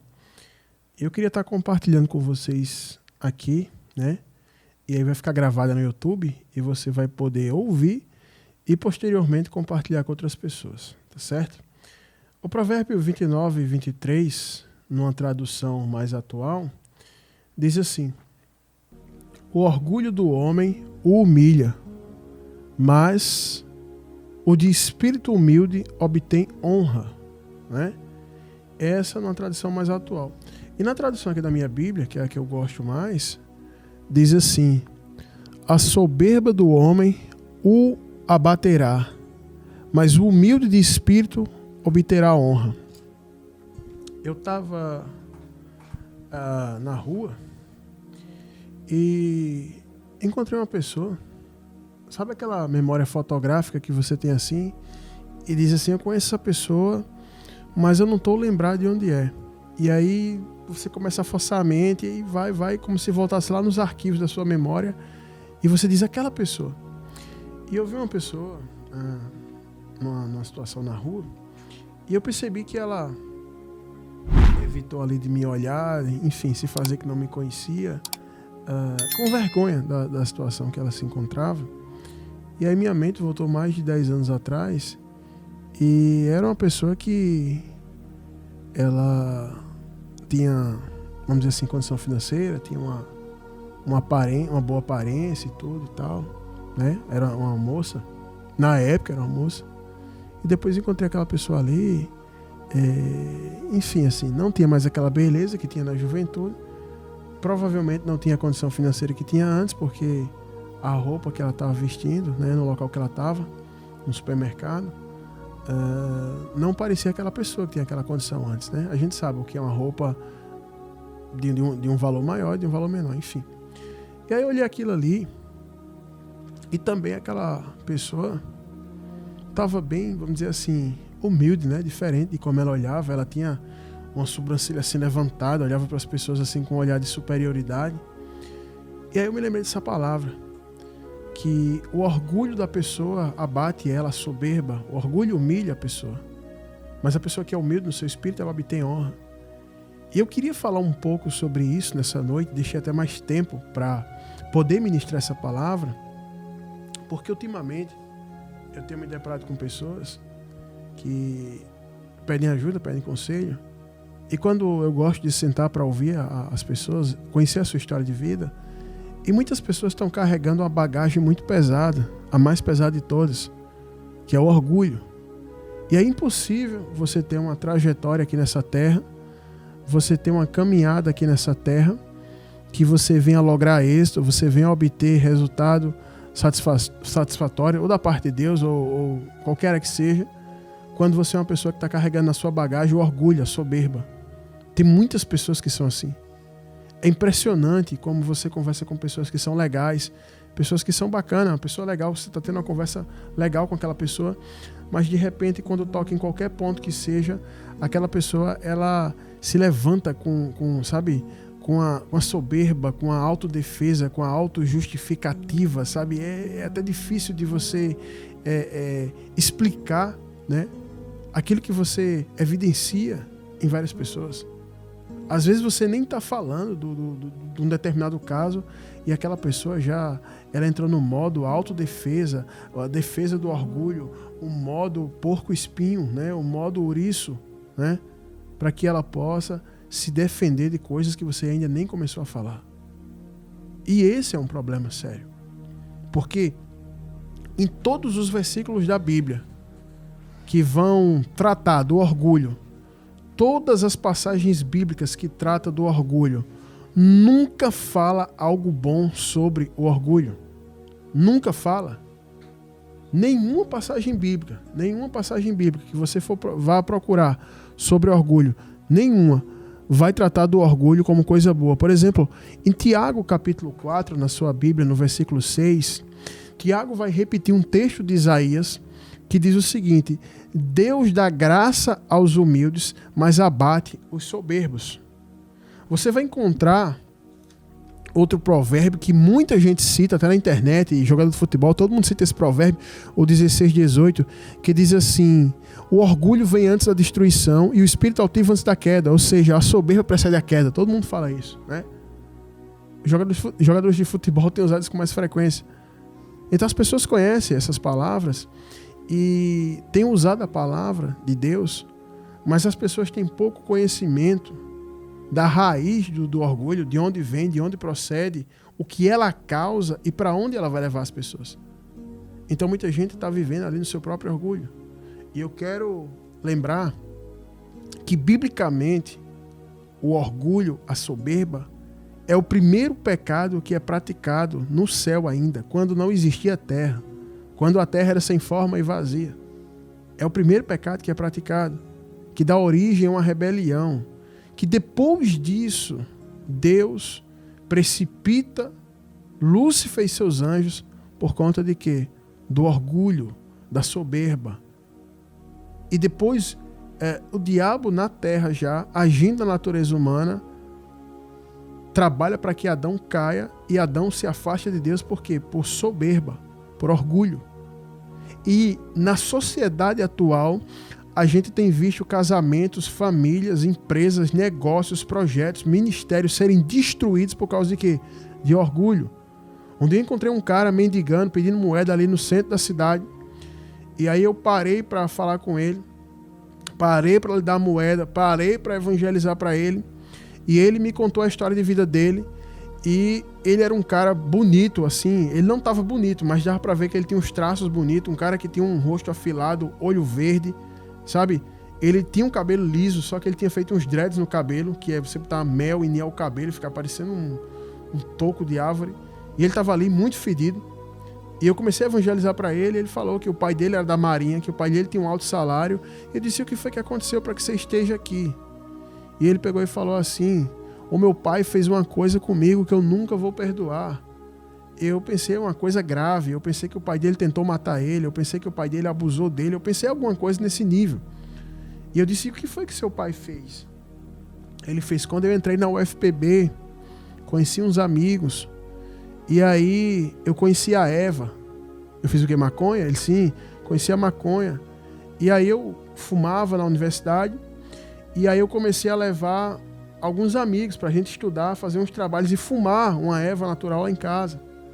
E uma vez meu pai pegou e me humilhou na frente dos meus amigos, dizendo que eu não fizesse mais aquilo dentro da casa dele. Aí ele falou, como se a casa também não fosse minha, ele dizendo, né?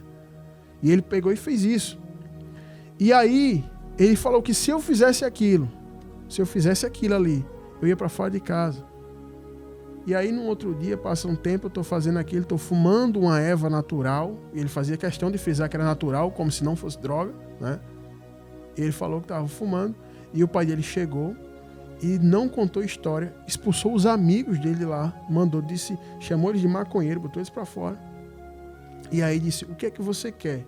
Seguir o caminho dos seus amigos ou do seu pai? Ele disse: eu não contei história, eu fiz a minha mala, a minha roupa de seguir dos meus amigos. E eu tô aqui. E eu não o perdoo. Eu disse: faz quanto tempo que você tá aqui na rua? E aí ele falou, fazia por volta de 6 anos. Eu disse: você não pensa em voltar em casa e perdoar o seu pai? Ele começou a falar lá. Quando eu falei perdoar, ele foi ficando pior. E aí, para piorar a situação, eu não podia deixar de falar a verdade. E eu falei, você está aqui na rua por orgulho, porque você está errado. Porque o dono da casa é seu pai. Ele, como dono da casa e você morando lá, ele tem autoridade sobre você. E aí você fez isso errado. E falei, e aí ele ficou com ódio de mim. Ele ficou com ódio de mim, aí eu saí. E ele estava lá. Agora, se você reparar, para prestar atenção na situação. O pai dele continua sendo marinheiro, continua vivendo a vida dele. Eu continuei vivendo a minha vida, continuei progredindo, e ele continua, ou até já morreu, já faz tempo, faz mais de 10 anos, ou ele já morreu ali no meio da rua, feito um mendigo. E aí se cumpre literalmente o provérbio que eu li. O orgulho humilha o homem. Uma vez eu estava evangelizando, e uma senhora, ela me parou e começou a contar que os filhos dela abandonaram ela e cogitaram colocar ela no asilo e que ela não tinha ninguém. E ela contando aquela história, e alguns jovens do ministério que eu fazia parte, eu não era pastor, e eles estavam já com os olhinhos assim, com a lágrima já emocionado, pensando, puxa, como os filhos abandonam a mãe, e eles já querendo chorar. E aí eu disse assim, mas eles fizeram isso do nada. Me conte um pouco da sua história. E aí ela falou que tentou abortar o primeiro filho. Ela não parava em casa, vivia em festa. Deixou o filho em casa de vizinho. Se envolveu com vários homens.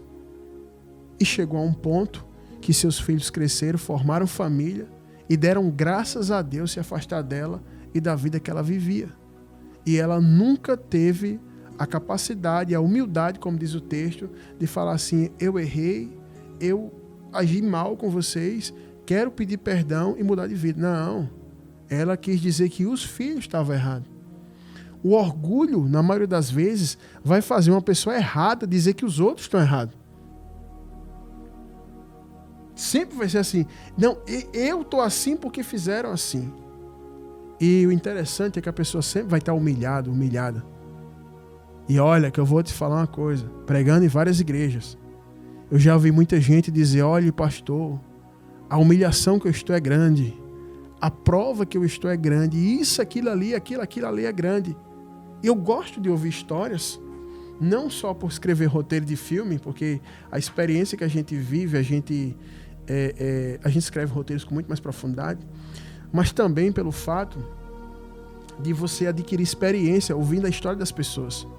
Porque a Bíblia vai dizer que o sábio aprende com os erros dos outros, com as situações dos outros.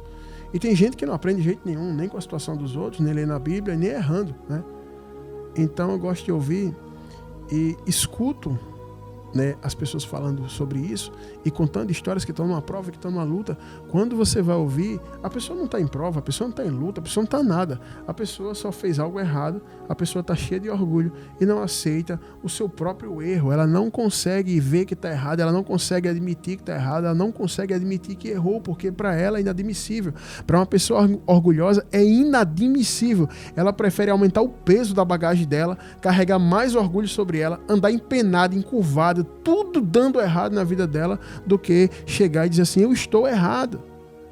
Tem pessoas que vão viver a vida inteira, nunca vão ser honradas na sua vida, nunca vão atingir o que Deus prometeu, nunca vão mudar de patamar e de esfera, porque vão passar a vida inteira se justificando, dizendo que não estão erradas, dizendo que não fizeram, que não falharam, vão parar nas profundezas do inferno dizendo que estão certas.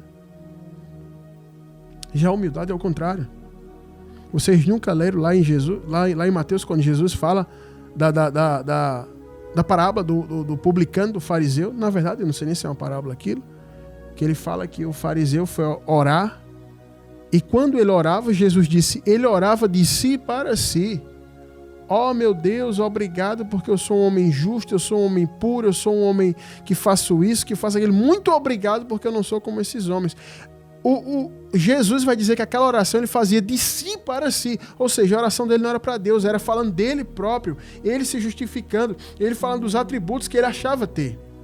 Todo orgulhoso se enxerga dessa forma. E diz que o publicano, ele não ousava olhar para o céu, batia no peito e dizia assim: ó Senhor, sê propício para comigo, porque sou pecador. E aí Jesus perguntou para os fariseus que estavam ali na hora, disse assim: quem saiu justificado da presença de Deus? Todos, de maneira unânime, disseram: o publicano. E isso retrata bem esse versículo que eu li. Que o orgulho humilha o homem. E a humildade vai trazer honra para ele. E muitas pessoas, não poucas, muitas pessoas, em várias esferas têm andado assim. A gente, caminhando na fé, vai conhecendo pessoas e sabe de uma história, sabe de outra.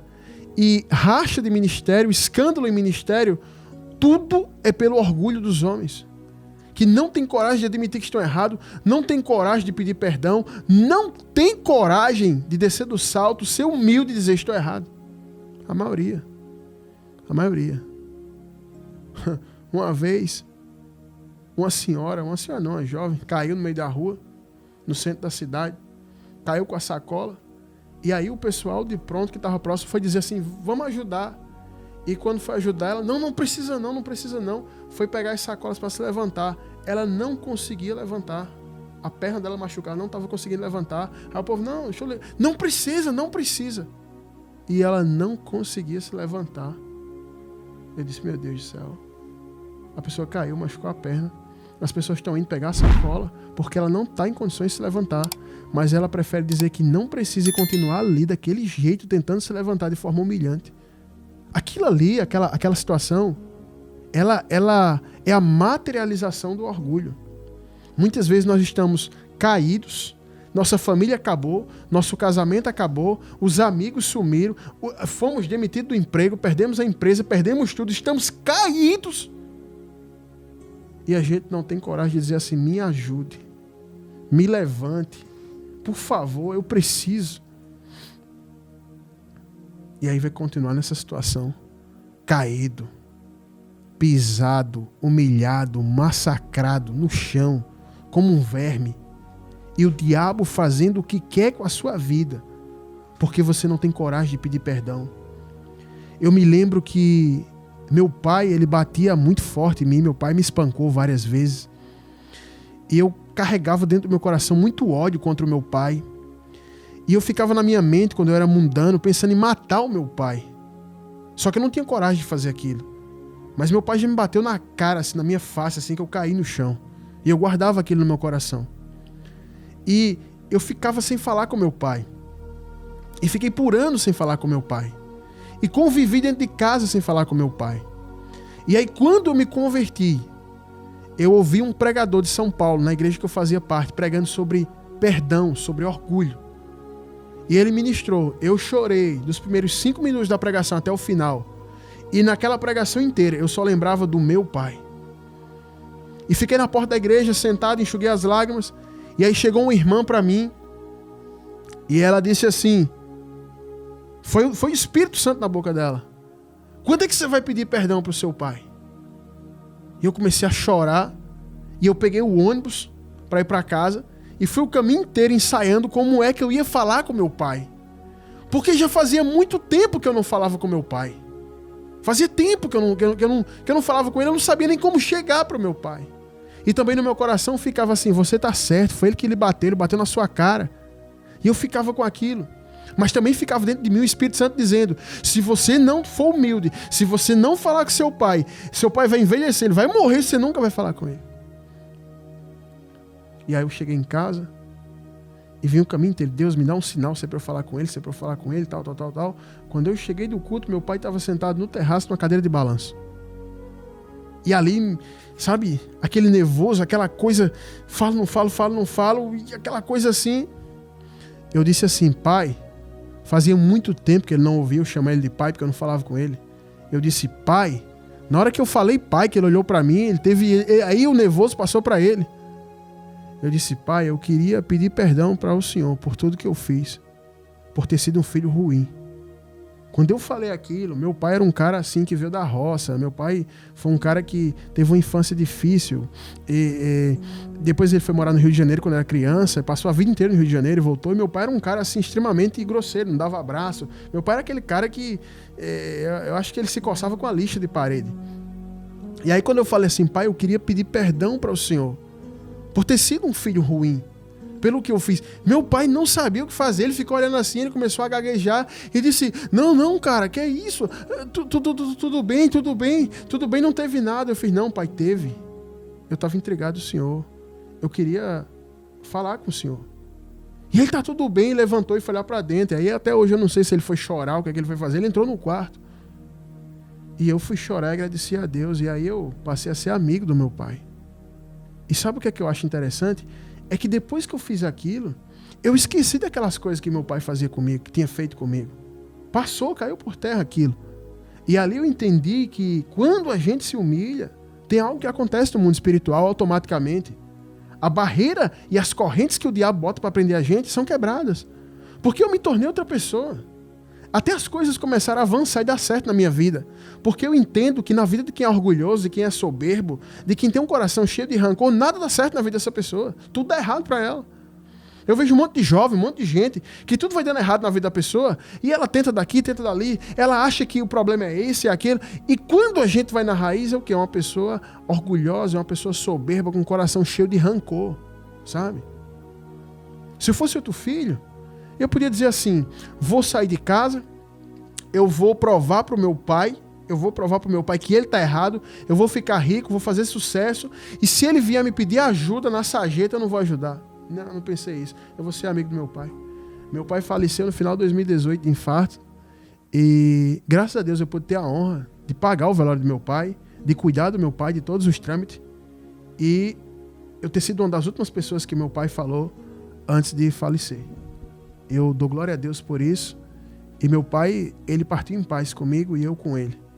E eu quero dizer para você que está em casa, talvez você não tenha tempo de falar isso para a pessoa, que você está amargurado, que você está distante.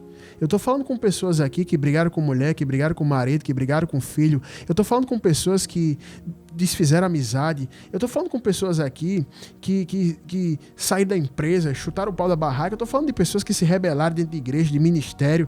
Tem pessoas aqui que estão rebeladas, que eu estou falando aqui nessa noite, está rebelada há mais de 20 anos contra ministério. E está com a vida aí parecendo o verme da barata. Você não consegue nem ser a barata ainda. Você ainda é o verme da barata. Por quê? Porque quanto mais você carrega o fardo do orgulho, mais pesado você fica e mais as coisas dão errado para você e mais as pessoas te pisam. Quando você vê uma pessoa que ela é pisada por todo mundo, massacrada, pode ir atrás de uma pessoa orgulhosa. Uma vez eu cheguei ali no centro, a gente sempre gosta de fazer um trabalho de ação social na Praça dos Três Poderes, e aí teve um mendigo lá que ele colou em mim, ele só queria ficar comigo, e ele começou a contar a história dele, disse que pregou com o Marco Feliciano, com não sei o que e tal, e que já pregou no Gideões, e começou a falar a história dele. Não parecia ser verdade, mas também eu não desacreditei 100% da história daquela pessoa, né? E aí ele contou a história dele, e eu fui ouvindo a história dele, e eu disse, meu Deus, como é que um cara que, segundo ele, fez tanta coisa para o Senhor, foi em tantos locais importantes, como é que um cara que fez tanto hoje está aqui dependendo de um prato de sopa de pessoas que vêm trazer na rua? Precisa de uma roupa que alguém dê para ele. Como é que pode? Eu perguntei ao Senhor isso na minha cabeça, na minha mente, né? E aí ele contou uma situação com a mulher dele e eu falei que ele estava errado. Aquele cara, gente, demonstrou muito conhecimento bíblico e começou a passar na minha cara vários versículos para tentar dizer que ele estava certo. Na mesma hora eu tive a resposta. Eu fiz, agora eu entendi por que esse cara está aqui na rua. Orgulho. E muita gente hoje que sofre, que está abatido, que está na sarjeta, que está falido, que está destruído, é só orgulho. É só orgulho, é só orgulho. Quando eu morava ali nos bancários, ali em João Pessoa, estou em Santa Rita, a rádio é aqui, tinha um cara que ele andava numa moto dessas de corrida e a casa dele era de esquina assim, uma casa gigante de primeiro andar, e ele era bem orgulhoso e tal. E ele era, sabe, bem orgulhoso, não falava com ninguém da rua e tal, e ele tinha aquele comportamento, aqueles bens que ele tinha era de herança do pai dele, ou seja, ele não precisou trabalhar para ter nada, que eu acho que se trabalhasse ele não seria tão arrogante, mas enfim, ele vivia daquele jeito. E uma vez ele vinha ali na ladeira do José Américo, do Bem Mais, subindo com a moto, muito rápido, não sei nem que velocidade ele vinha. Ele sofreu um acidente ali, ele morreu na hora. Ele morreu na hora. E o interessante é que tinha pouca gente no velório dele. Eu pensei, cara, tão popular e não tinha quase ninguém. Sabe por quê? A pessoa que é orgulhosa, ela sai afastando todo mundo de perto dela. Ela vai viver sozinha, ela vai viver isolada. Provérbios 18:1 vai dizer que aquele que se isola busca seus próprios interesses. Então quando a pessoa ela vive só para si, só para o seu orgulho, ela afasta todo mundo, afasta a família, afasta amigo. Nenhum namoro dá certo, noivado não dá certo, casamento não dá certo. A pessoa acaba com um namorado, começa com outro, vai com outro e não dá certo, e não dá certo, não dá certo com esse, não dá certo naquele emprego, abre uma empresa, não dá certo na igreja, sai de uma, vai para outra, não dá certo em nada. Porque ela sempre vai estar certa. Ela nunca vai estar errada. Ela vai quebrar a cara 1000 vezes, mas ela sempre vai estar certa. E eu aprendi uma coisa, e até ensinei isso para a missionalidade. Eu fiz, olha, é melhor a gente reconhecer que está errado, a gente fala com Deus, a gente pede perdão até por aquelas coisas que a gente tem dúvida se está errado, a gente já bota tudo na conta da gente, porque eu sei de uma coisa, Jesus é bom, Ele vai perdoar, Ele mesmo disse com a boca dele, aquele que se humilha será exaltado. Eu vejo muita gente falando assim, olha, a Bíblia diz, os humilhados serão exaltados. Mentira, a Bíblia não diz isso. Jesus disse o seguinte, aqueles que se humilham serão exaltados, serão exaltados. Eu aprendi isso.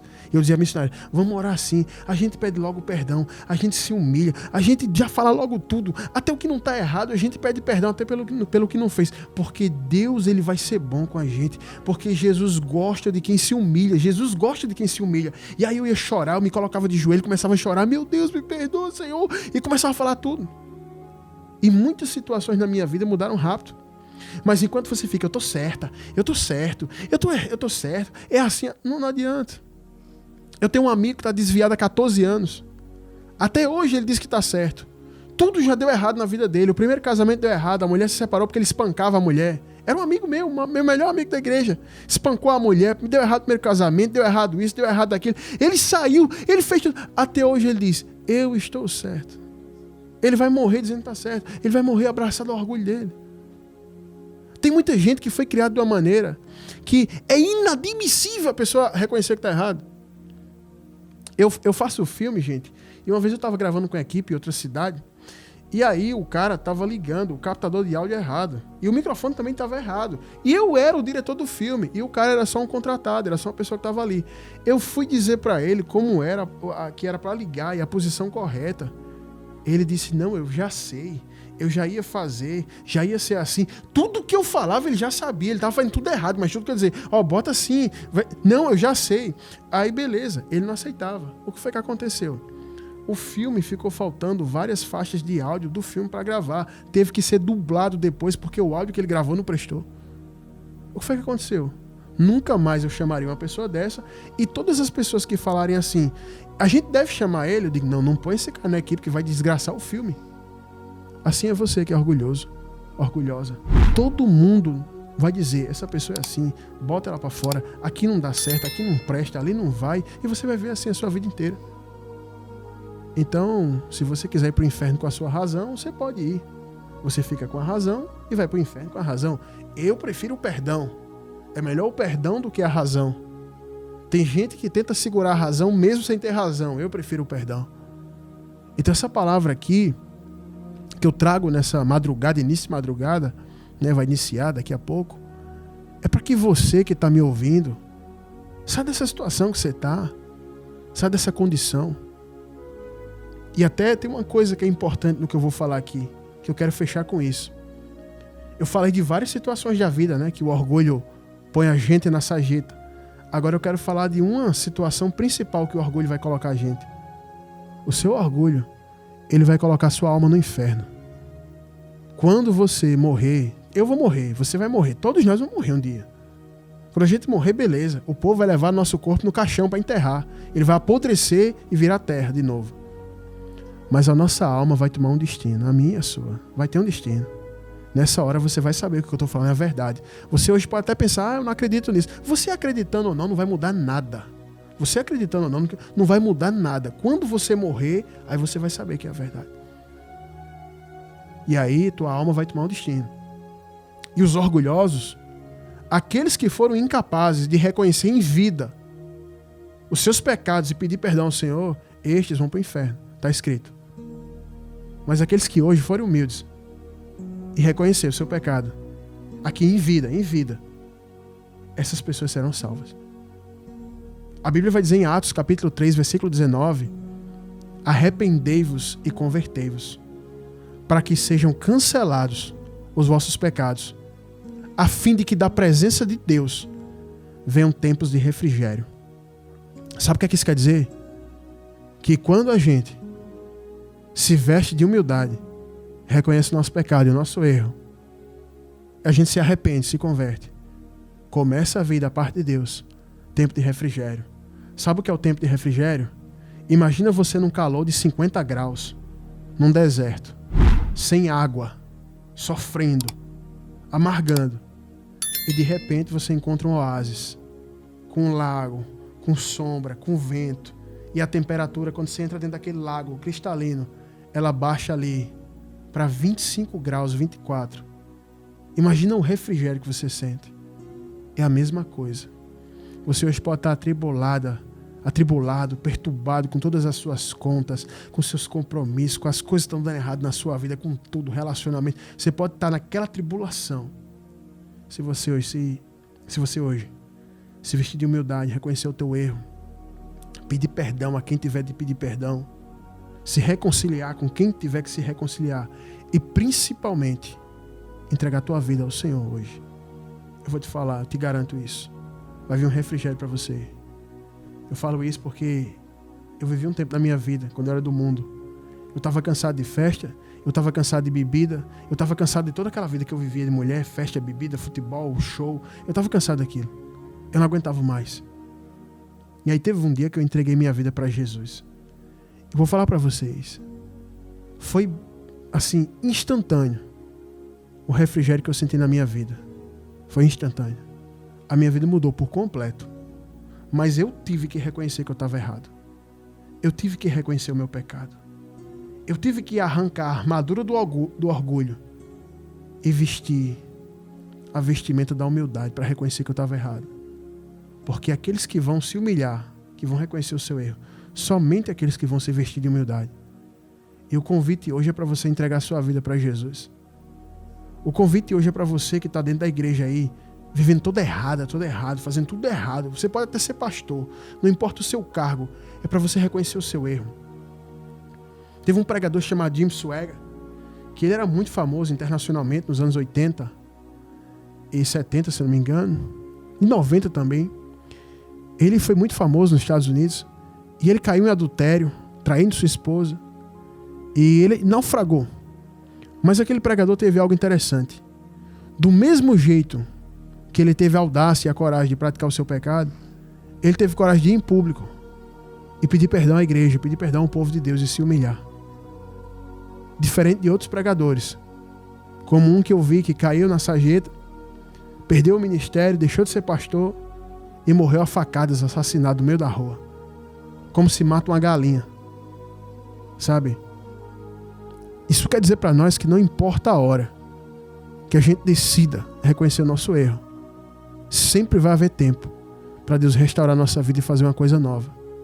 Eu queria fazer um apelo para vocês que estão em casa, que querem entregar a vida para Jesus, que reconhece o seu pecado, que reconhece o seu aborto, que reconhece o seu mal praticado. E para você que está na igreja também. Isso aqui não tem negócio de igreja, quem está dentro e quem está fora. Pecado é pecado, dentro ou fora da igreja. Eu queria fazer uma oração com vocês, para vocês que desejam se voltar ao Senhor. É só isso que eu quero fazer. Tanto você que está dentro que está fora da igreja. Para mim é a mesma classe, não muda nada. Com diferença de que aquele que conhece a palavra vai ter um juízo maior. Mas é pecado. Se você quiser entregar a sua vida para Jesus, eu quero que você ore comigo. Vai ser uma oração simples agora. Você não vai estar fazendo um compromisso comigo, é com Deus. De reconhecer o seu erro, o seu pecado e tomar outra trajetória na sua vida. Ore comigo agora, onde você estiver aí. Senhor, meu Deus e meu Pai, eu quero colocar, Pai, a vida dessas pessoas que estão orando agora comigo diante da Tua presença, de todos que vão orar no YouTube, todas as vezes que ouvirem esse vídeo, que ouvirem essa pregação, todos aqueles que vão orar, Pai, eu quero colocar a vida deles diante do Senhor, Pai, e te pedir, Pai, que o Senhor faça aquilo que está escrito. Perdoe o seu pecado. Escreva o nome deles no livro da vida.